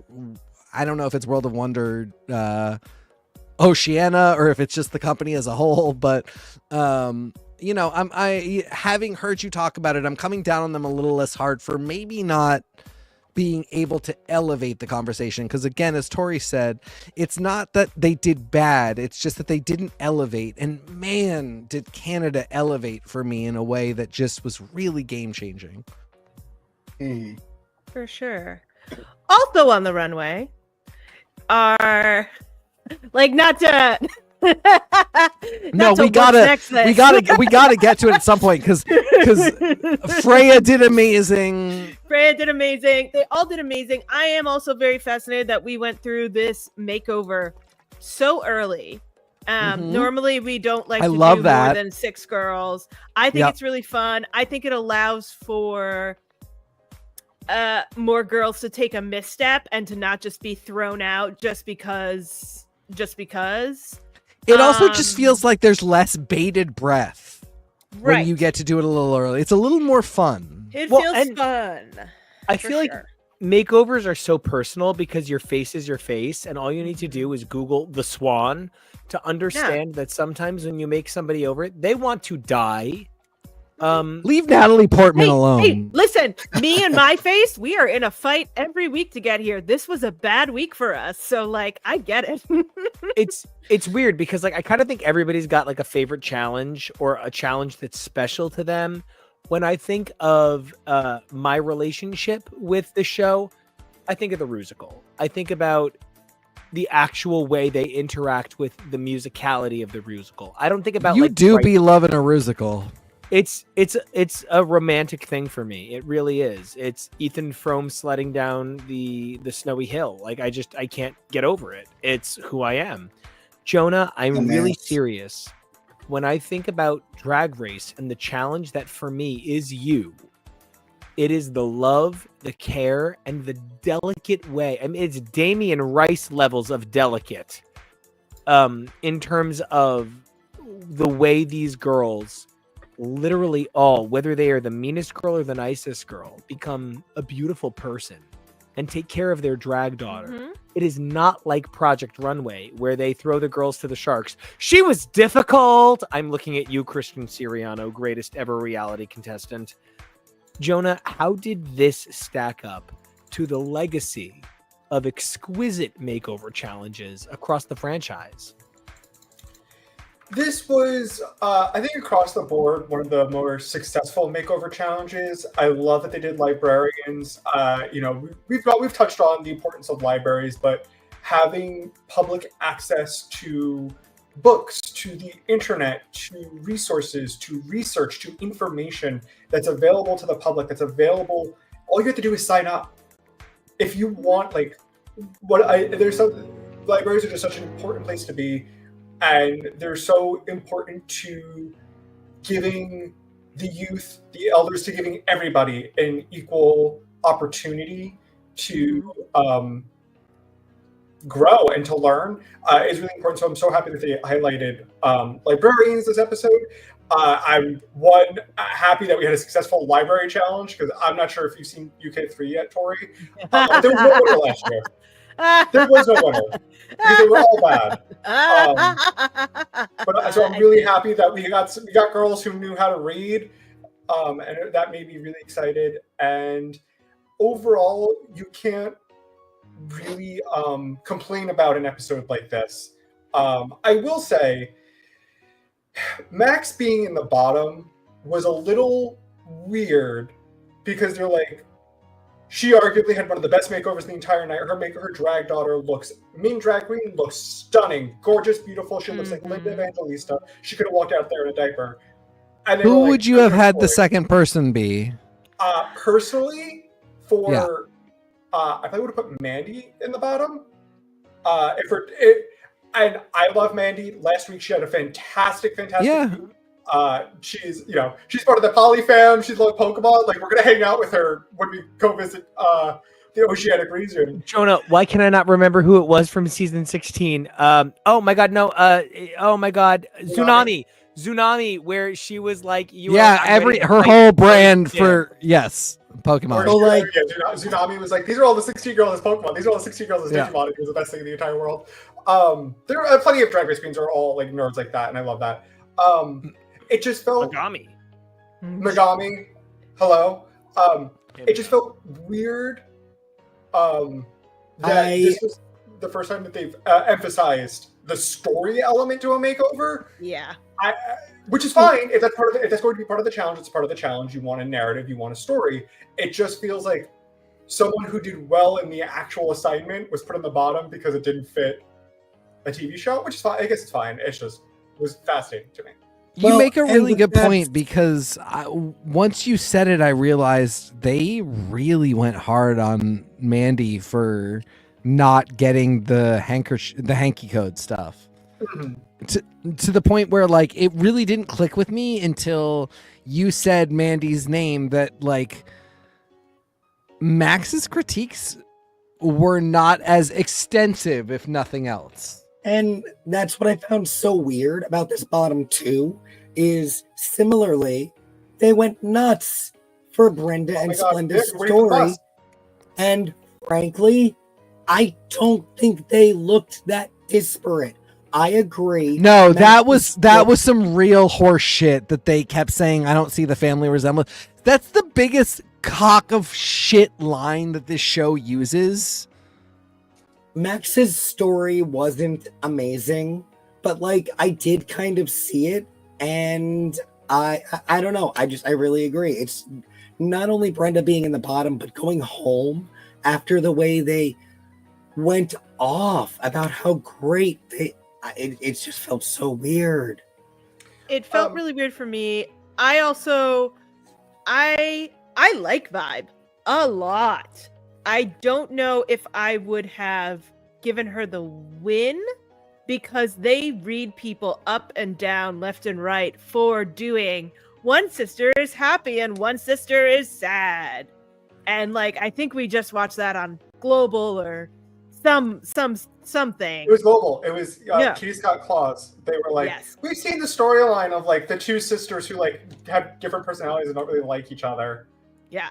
And like, I understand that there was more nuance in that Buzzkill was not unhappy to be there, just grumpy in general. But I was very surprised that Michelle Visage, queen of why are we doing this again, was like, I love this. But I like Vibe, so meh. But I also love Brenda, and I'm very upset.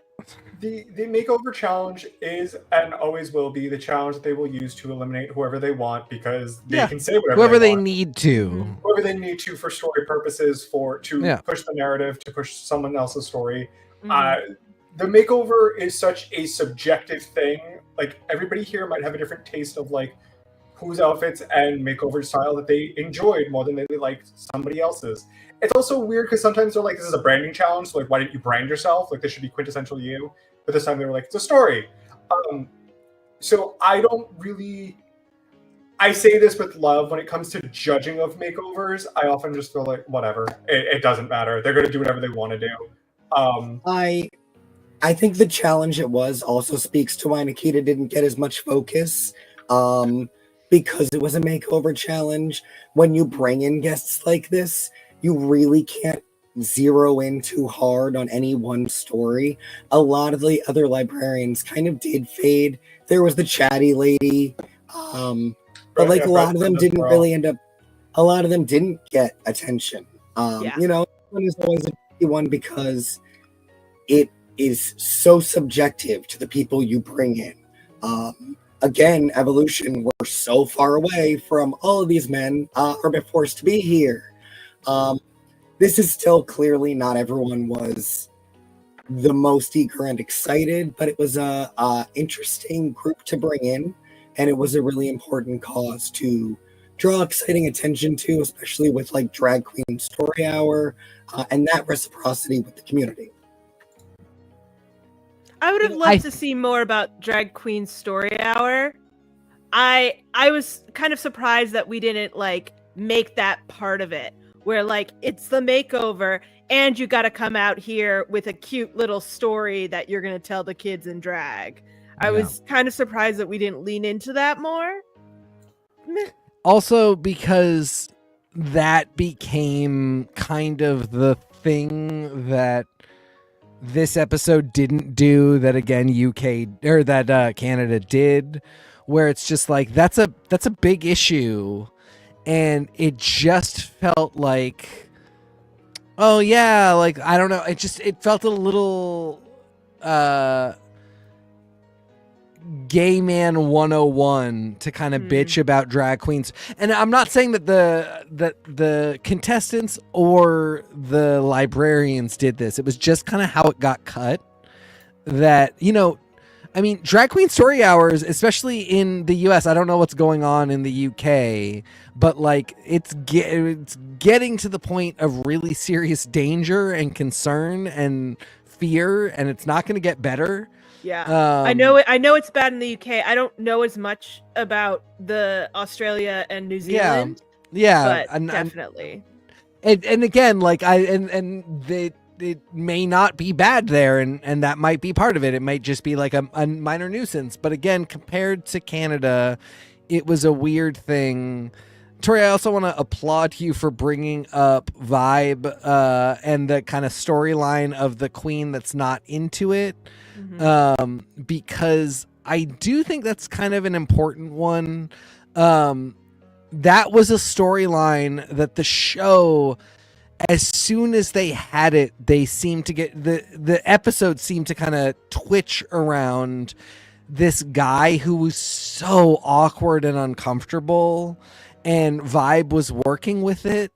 But I do feel like other queens would have been read for bringing that energy and idea, rather than saying like, hey buddy, how can I get you into this? Yeah. Rather, you know, and I Vibe, you know, she found something to work with. Yeah. I mean, it was brilliant. I mean, honestly, if we're going to judge it on ability to pull it out and make it happen with what you got, yeah, totally resourceful. 100%. But we have absolutely seen this exact same situation. You know, it's just a dude who is not into it, and the queen gets read for like, hey, your dude's not into it, what'd you do wrong? And it just kind of points to like, when you produce thousands and thousands of hours of this show, we're going to be able to look at it and point to like, well, you guys judged it really differently this time around. And it just makes it not as fun. You know, it just points out how much this is a produced show. This snake is starting to eat itself now, for sure. Yeah, 100%. And like, if you want to do that, do that. But like, I get tons of DMs. that's a very valuable video if you have the rib removed. But you know, if you want to do it, but you better be smarter than we are, because it didn't take that much for any of us to discover like, hey, you're kind of fucking around with your own formula. Yeah, for sure. Part of what happens is we look at things like the musical and we can say, well, you need these things to be a musical. We look at a sitcom and we say, oh, well, a joke should fall every 15 seconds or it doesn't feel like a sitcom. We take a look at things like reality shows and we understand that there needs to be at least 3 pieces of simultaneous drama for each girl. But when it comes to something like a talent reality show, it winds up being up to the ability of the producers to re-engineer the talent for each girl, each episode. It's something that's difficult because I feel like Vibe being a cutthroat bitch was like literally the point of the first 2 episodes. Then they got rid of it. They made her the sweetest, kindest person, and I didn't trust it. This week, I came to understand, like, you know, I spoke beautiful things about my gay daddy in Chad earlier this episode, but there were times that he literally said to me, no, your opinions are quite stupid, and made me feel an inch tall. And that is literally part of somebody older than you loving you, taking care of you. Jonah, there are times I've disparaged your opinion. I will say that for sure, I stand by every mean thing I ever said about Thorgy, but God, was she great live. Bosco was one of the best live performances I have literally ever seen, bar none, 2 nights in a row. And I'm proud to say that I learned and I grew and I wasn't right about something. And Vibe fits into that. I feel like she is somebody that grew, but now I'm kind of asking, was maybe Vibe always that nice and they edited her to be a bitch in the first 2 weeks? So I would. So you're gonna apologize to me because I always knew. You're gonna blame it on the edit? I just I want was to be team really Vibe clear. the whole time. There is no one who offers more unnecessary apologies to TK than me. That's actually 100% true. So I will bank some of the previous ones for Vibe because I always knew she was fucking great. It's so funny because you had that this episode, and this is the episode where I was like, was I maybe wrong about Vibe this whole time? No, I didn't feel that way. Yeah, No, I don't know. The Also, show give it up doesn't for- go. I was just gonna say, final thoughts. I was really excited to see Dumbwaiter come out in a glitter beard. I was like, fine, Yeah, not shaving off the whole thing. But Yes. again, one of those things where I was like, okay, so I guess this is just allowed now. I feel like if you guys had wanted to, you would have complained about this in other seasons. But Lazy Susan to Dumbwaiter is the fucking funniest thing I've ever heard in my life. That is top 10 Drag Race ideas, Drag Race family names. Like, give it up. That's just fucking hilarious. I want to compare the beard to something very, very dumb, but still very real. Nico and I have discussed previously our experience working for the Walt Disney Company and working in Walt Disney World.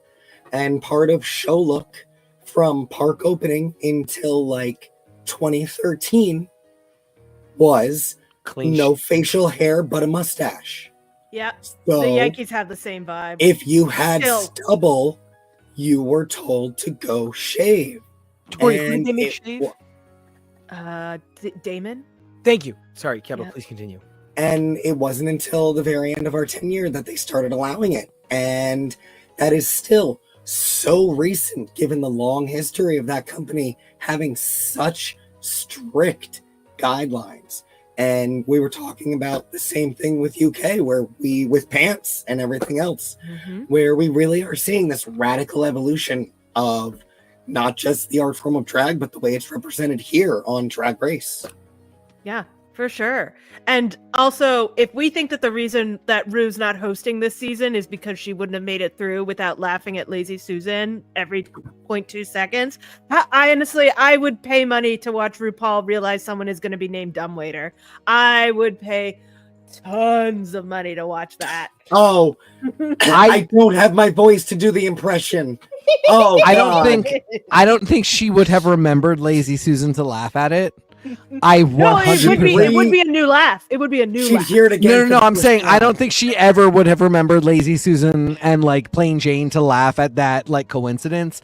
But I think she would have dissolved into a puddle on the floor about Dumbwaiter. 100%. I think it is the funniest fucking thing in the whole world. It's I so truly, good. it is so good. Props to all these queens. Let us get on a plane and fly over to Toronto. But I'm gonna say, guys, final calls on Down Under. We got a Canada. We gotta Is finish. Brenda Breast the one that Jonah said reminded him of me? For sure. Young man. Great. Barb. I'm sad. Thanks for removing me from the show, guys. Burn, No, Jonah. I won't be able. Bitch. I said that before she got eliminated. That is true, and I appreciate it. Can anybody Well, she doesn't explain remind to me of me- you at all, so you could still be on my show. Okay. Can anybody explain to me why Mandy Moobs and her drag daughter look like Melissa Chimenti and her sister? I can't speak If to I knew that. who that was. It's from Yeah. Abbott Elementary. Oh, yeah, I see it. I gotta watch. I've that. seen Abbott Element. What's Melissa Chimenti. No, is I don't want to get literally into the this. redhead. Oh, we gotta. All right, we're we almost got 2 2 hours in. We gotta go over to to Canada. And we still have so much to say about Canada. Yeah, there's so much have to say more. about Canada. I'm sorry, Ellen, and for your let's guys' start comment off on with, God bless. No Brad Goreski this week. Oh my God, What a Tori! Literally, I had a note in my thing that was like, "Get on show and talk about how happy you were about Brad Goreski before anybody else can." Can you imagine him Seriously? being here being And- like, I'm really glad you guys did your culture, but it looked ugly. I really had questions about whether somebody knew, because there was never a better chance. Yeah. So I did not know anything about Serene Fox before this. I really didn't. No, not a single thing. She had been on the show a couple times, more than a couple times. She had been on the show before this, but I just never looked her up. And when I saw her with the earrings on, it was just this moment of being like, this is such a World of Wonder thing to have the most inconvenient moment where a judge who is not native puts on like native regalia just to look cunty. Oh, God. And God, that's going to be Wampa so. moment. Yeah, it's just Yeah. going to be so fucking. It's going to make me so angry after that workroom conversation. So I Googled her immediately because I was like, this is just such a bad thing. And of course, she is in fact indigenous and is an activist. And this is 100. I mean, you see it in the episode. I don't need to tell anybody who watched it this. Like, this is, I was wrong, but it has more to do with my thinking about how World of Wonder people behave. It's such That a I was fuck up. like, yeah, like I just had this moment where I was like, oh fuck, Well, this like, yeah, go. you know, probably the real hero and who probably knocked Brad out to keep him off screen this week. My true hero, my one and only love, who is with me here in the studio this week. Why the fuck does Down Under not have the golden kangaroo? What the fuck are we doing here? Or What like is the point? koala. The Yeah. emus. They've Yeah. been fighting wars against emus for What are we decades. doing here? What is the point of this? Swooping birds. They have Look those up the emu swooping wars. birds. Look it up. Yes, you do look it up. It's a good, that'll Wikipedia the rest of your night. Anyway, so yeah, I was really stoked to discover that Serene Fox is 100% supposed to be here for this moment. I mean, like, we really talked about it a lot in getting to it with UK, but this moment with Xana, Jaylene Time, and the Virgo Queen, Me. it was amazing. It was so important. It was, as somebody who the tribes who live in the land in Maine are very connected to the tribes who live in Canada, not this part of Canada, but in Canada, there's a lot of crossover. I'm just constantly in the state of trying to learn more and wanting to support more and wanting to be a better ally and advocate. And it was just so beautiful to have this moment. So much happened here.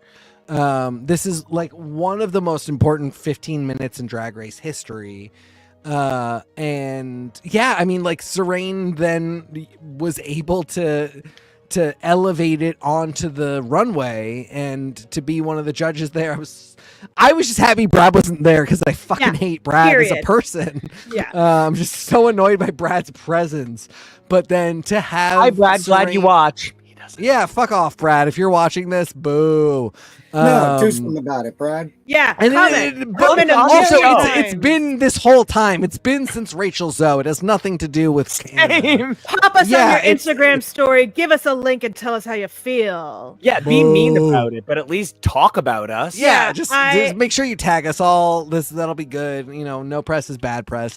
Anyway, this was so beautiful and so I don't know. I mean, like, It's also I- super timely because Go- actually, yeah. Joe. So on the American side of this, because we did it here too, friends.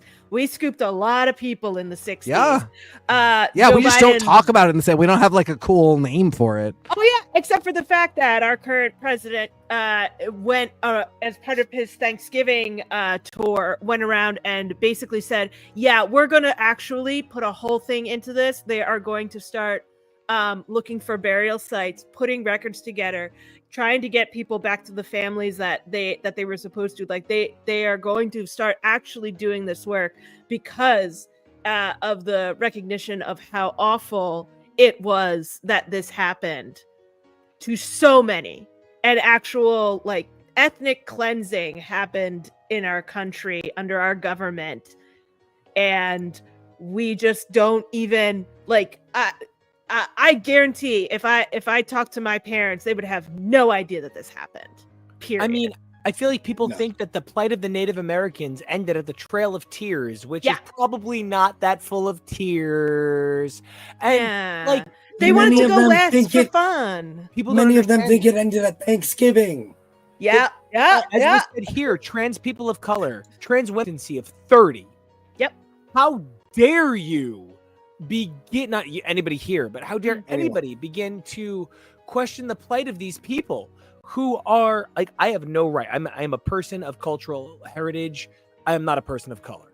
I am a man who happens to be queer. I am not a trans woman. The fact that I stand near these people and feel my safety in danger, I can't even imagine what it's like to be a person of these particular groups feeling their safety endangered every day. And then to be this brave, to be this strong, to be this careful, Generous. to represent your culture so beautifully. What a way to give on TV that so many people will never even come close to. You know, Jonah, you watched this with us and you definitely had some strong reactions. I've seen you watch Canada evolve. What did this mean to you to see a spinoff do something that I maybe think we all agree that Rue wouldn't feel comfortable doing? It was really something else, seeing how Canada has been trying, at least from the perspective of the show, trying to do better, trying to do right by their Indigenous populations. And it's a little disheartening that as an American, we don't do that. We aren't as ready to have conversations about what the American colonizers did to the indigenous people who came here first, or who were here first. And we don't really even have a lot of representation of like that on US Drag Race. We've had people who are of indigenous descent, Stacey Elaine Matthews, Trixie Mattel, Mirage being the first person to talk about performing in drag on Reservoirs from her heritage. And we're only just what feels like the start of it, as opposed to doing right by the people. And to see this moment was utterly beautiful. And again, the show treating Xana this very interesting way of going through her story, having her open up about her entire story, having this moment with Jaylene, which was so powerful, so beautiful. It's so unapologetic.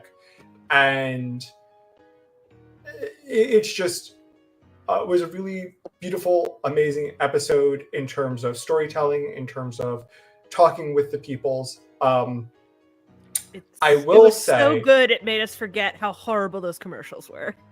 I will say, yes, that it was really almost bizarre how only one group seemed to understand what the actual assignment was. That these were supposed to be infomercials for aliens about Earth. Yeah. I felt like nobody really understood that outside of Perla's group. I also wanted to comment two things before we move on from that. First, it's really interesting how this does compare to Down Under, in that Xana is another queen who, upon first impression, probably wasn't making the best first impression. So to see this moment of vulnerability so early was really interesting and important. But not only that, you can't script what Jaylene did here. The conversation was already amazing, but this gesture, like, and I really feel like she gives me such huge Sasha Colby vibes. Mm-hmm. Like, Mhm. I want to see her Dumbledore all of these queens, and I want to see her make it to the top just because of this moment, because this was so giving and so taking such a leadership role in this group by doing this. And yeah, you know, it really is fascinating how this and the runway as well, so distracted from the fact that, yeah, this challenge really did not work for me on any level. I have a love-hate relationship with the runway prompt, because on one hand there was zero cohesiveness because you could have picked any time period to make a Really, look. Some people truly. did like actual period pieces, some people did an interpretation of a cultural look, some people went into the future and decided to just do what they think would happen.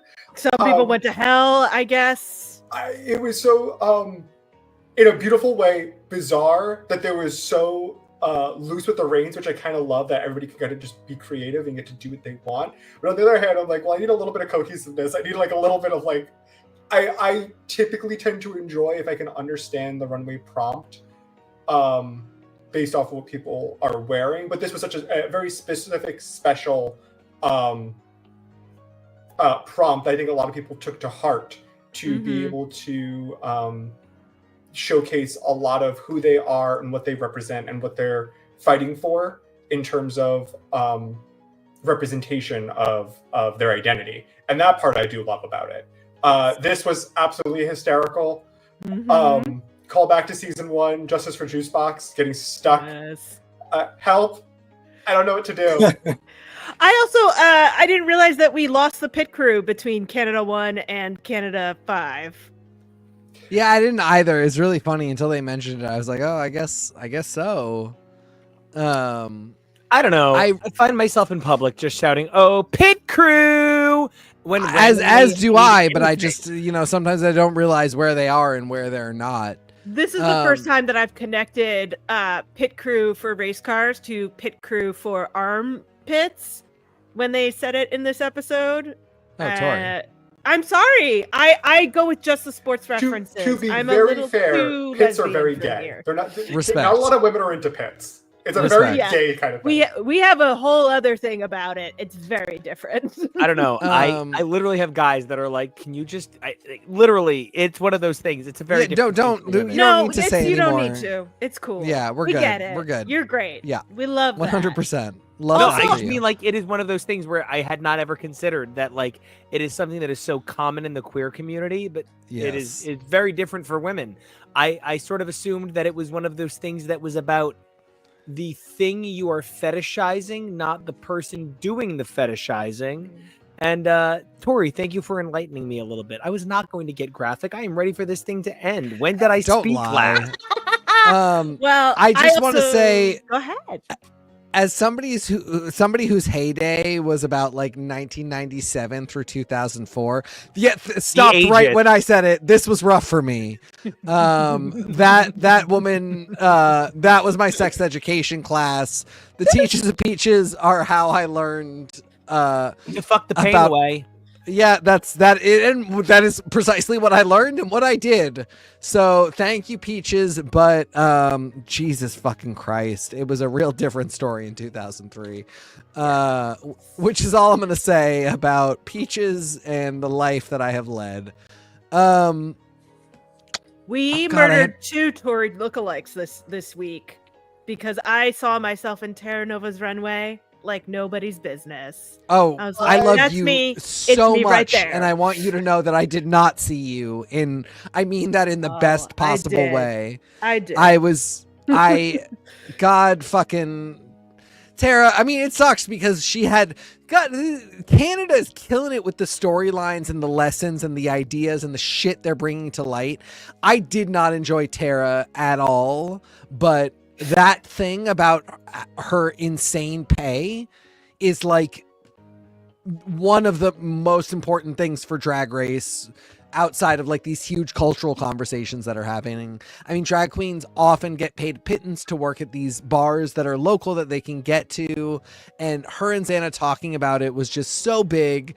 Poor Tara, she is a Versus the World or an All-Stars that I would love to see, but I 100% felt that there was nothing wrong about this decision and everything right about it. No, I agreed. And Tori, I don't think I when I say that I don't think you are anything like her, I mean that so lovingly for the vibe that you bring to every single show that we have. If you guys don't know this, but I do wear these pretty often, and then like just a little. I mean, she's also doing a lot of teethography that I just feel like a lot of other people can't. Like, it is that veneer That's it. situation that happens when you know you're going to start doing like Okay, high but level when my drag. teeth fall out in the middle of a dance number, and I call You it can do teethography if you want. everybody's Go to like, the that's just losing your teeth, dentist boy. go to the guy that gives these women this fucking like horse line of teeth. I don't know. I believe in Hardy dentures. Get the God damn it, Kevo. That is exactly. Ugh. Hold on, wait. I'm gonna pause everything. Jonah, say what you were saying again. Oh, I was talking about how there are some Drag Race girls when they go get their teeth done, and I'm so happy that they have the money to be able to fix something about them that might be self-conscious Yes. about. But sometimes they're blue. Sometimes they're literally No, 100%. They are colors that you cannot see with the human eye, and when you look at them reflecting light at you, that was never meant to be known by man. It's Fanta Black. It's exhausting. didn't It's a make lot. you- I specifically Ask me stopped why. the show last week to ask Jonah if he loved Perla as much as I did, because I knew we would get this moment. I thought maybe you it would would get be vindicated. This was yes, I thought maybe it would be Wow. 4 episodes in. But fuck. Perla is so goddamn good. I love her so much. She is that bitch. She is everything that I want from the cuntiest parts of this show. She is tiny and fashion and just I just love her. But I do want to give it up to oh my god for Sharon Needles 2.0ing this situation. We haven't been there in a while. I did want to get back to it. Oh my god, getting into the confessional and being like, I'm a writer and a director, and I do music, and I work for kids, and I play guitar, and I She also is work for an the education lost system. action sibling. She's It is, Nico's she lost is. little brother. It was literally the moment where I was like, okay, so when did Nico travel to Canada, get a new set of teeth, and do this Yeah. show? Because No, she's Nico's lost little brother. older. It was in the super trailer. It was in the bumper and trailer before from last episode. But I thought it was kind of fierce in a very funny way when Zeta was like, "So is it the first page? You gonna write that down?" When she was like, "All right, fine. If my ideas aren't good enough, I'm just gonna micromanage you." Was very funny. Yes. Dana do all day long. That was a good one. That was a very good one because I've been her. So, Jonah, by all means. Oh, and shout out to Tiffany for delivering a fantastic lip sync. It was really good. She truly, who's that fucking whore? She's She fucked that pain away. She did fuck the pain away, and she sailed into that victory. I'm just gonna miss Tara. I think I like her accent. I like the way she speaks. And, I liked her lip sync too. I thought she was so charming. She had a and great cute. lip sync. I hope she doesn't feel like she did anything wrong. It's just the way the cards were dealt. But she had that's out of the challenge. She had a great He episode. curvas y frenos. Like, damn. So one of the big things about this episode was that it really was so early in the season to be such a turning point for Canada. It really sets the bar kind of high for what is already turning out to be a pretty powerful season. UK started so strong and then went all the way strong. Down Under started kind of weak and has built up towards something. Canada hitting this powerful place in the second week is setting nearly an unattainable standard for this show. I can't believe that we talked for 2.5 hours, but we kind of did because there's always some pre-talk, guys. Not to make you jealous, but there is definitely some girls backstage in their dressing room kind of talk. It's a so little mad bit. I I don't missed hate it. the mirror. It's really Tori. It is literally all in your name. So technically, even if you're not there, you never miss it. But I want to find out, what was your favorite show this week? Was it Drag Race Live, the UK finale, Canada, or Down Under? And where can everybody find you? Tori, I'm going to start with you. What was your favorite of the week, and where can everybody find your amazing self? So you can find me online at smtori. That's Tori with an I. Oh gosh, each UK and Canada both made me cry for different reasons. But I think I love a finale. I love a crowning. I loved the excitement that I finally got to have, which I've never had before where I was like, I want my fave might win. My fave might win. Oh my god, oh my god, oh my god. So I was well fed this week. This Thanksgiving that we have had, but I'm gonna go with UK. How about you, Mr. Jonah? I loved all these episodes. Not equally, but that's okay because you can't always count for taste. For me, it was UK. I think it was a cap off to a really great season that really made me excited. And yeah, I'm happy that UK got a really, really, really amazing season. Really excited to see what all those girls are going to do. And I'm happy that we can diverge more of our attention to some really two seasons that I think are up and coming to also be great. I think we're in a really great year for Drag Race right now. I love that. And there is nothing more that I love than having gotten to see some amazing drag with you and having gotten to talk about it with Tori. It is so important that we always remember that drag is about community. It's about the art of taking culture and community and exaggerating it. And there is nothing better than getting to celebrate this with this group of people. It just isn't the same. So that's why Sunday there wasn't an episode, because it just couldn't have been an episode without this amazing cast of people. And so speaking of this amazing cast of people, there is nobody who does more homo wrangling than Kevo, who is basically a one-man Wonder Woman running around with his lasso, trying to keep everybody in line. Kevo, truth lasso. What was your favorite episode of the three, or was it Drag Race Live? And where can everybody find you? Well, you can find me on the socials at Kevo Really. That's KEVOREALLY, which I can do with my voice like this. Good for me. I am going to say that the thing that was probably my favorite this week was Live. It really was such an amazing experience. We waffled on whether we wanted to go to the second show because we knew there was a possibility we were going to get the same exact show. But even with mostly the same queens, we found so much different. And I am eager to go back again. So I really enjoyed it. We are going to do a more full discussion about our experience with it, especially since I didn't really have the pipes to talk about it too much today. And you can find all of that here on our channel, X's for Show, across all socials. Kevo, I love all of that, especially the parts I could hear. But if there is somebody that I wish was judging Drag Race Trash Bin, it would be TK. And the reason for that is because I recently skeeted that I wish that New Jersey, who is famous for naming all of its rest stops after famous New Jerseyans, would name a rest stop after the one and only Michelle Visage. And Michelle Visage, as she joined Blue Sky, retweeted the shit out of me. Reskeeted. I got to get used to this. The skeet out of me, and put okay. And I just want to say that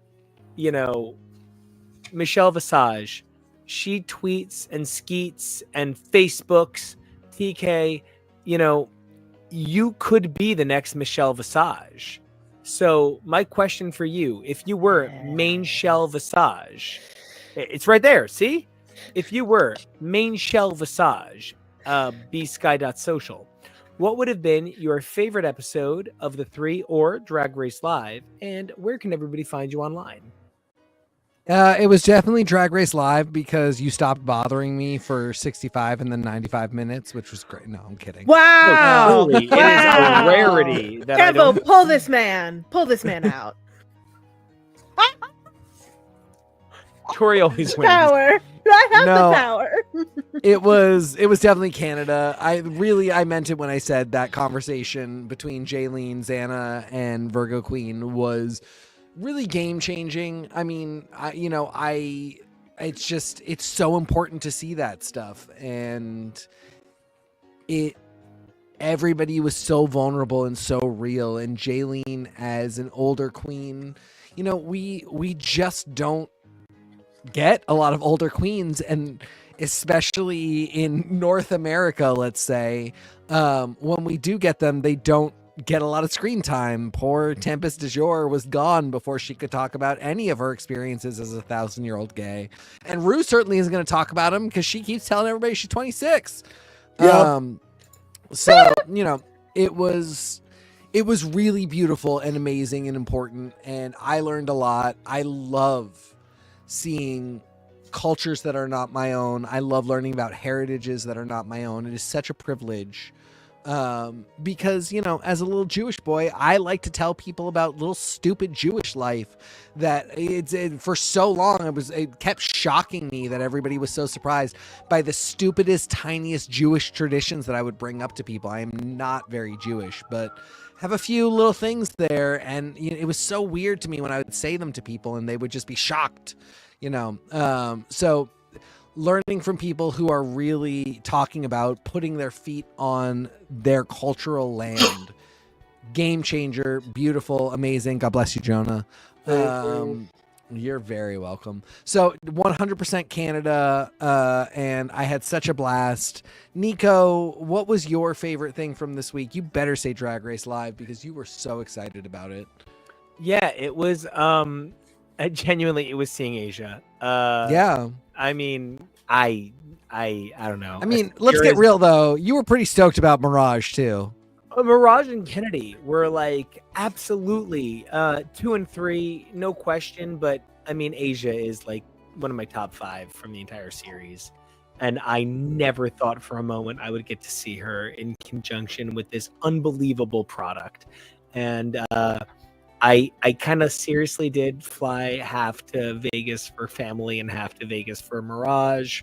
I thought nothing could beat seeing Kennedy, but seeing Asia, I mean, you just like, it's so tough if you walked away from any season a big Roxy fan because you always came in second. And if you were an Asia fan, I know she didn't compete in the final lip sync, but she came in second. And it was, I don't know, it was a life dream fulfilled to see the incredible Asia O'Hara perform. I mean, that for me was seeing Judy Garland sing at the Palladium. I felt so fulfilled. And if you want to know more about that fulfillment, check me out at Nico Action on Blue Sky or Nico Action Music all over the internet. You guys can check me out at any kind of combination of Nico Action and ICOACTION. But if you want to know more about this amazing show, check us out at X is for Show, X is for Podcast, HTML, and more. But there's 3 things you guys can do for us. Number 1, like us, subscribe to us, and leave comments for us, whether it's on our social medias or this amazing channel right here at X is for Show. We cannot wait to hear what you have to say. But 3 things you guys can do for yourselves. This is really important. Number 1, stay safe. Spooky, scary world out there, and not everything is getting to hang out at Drag Race Live. Number 2, you guys need to stay safe. Nope, did that one. Be brave. Be brave. Be brave, because who you are is so important. But number 3, evolve daily. Who you were yesterday, so important. Who you are today, amazing. But who you are tomorrow, that's getting to see Asia O'Hara do a number after she didn't do one yesterday. So until you guys are Asia and do a number, we will see ya.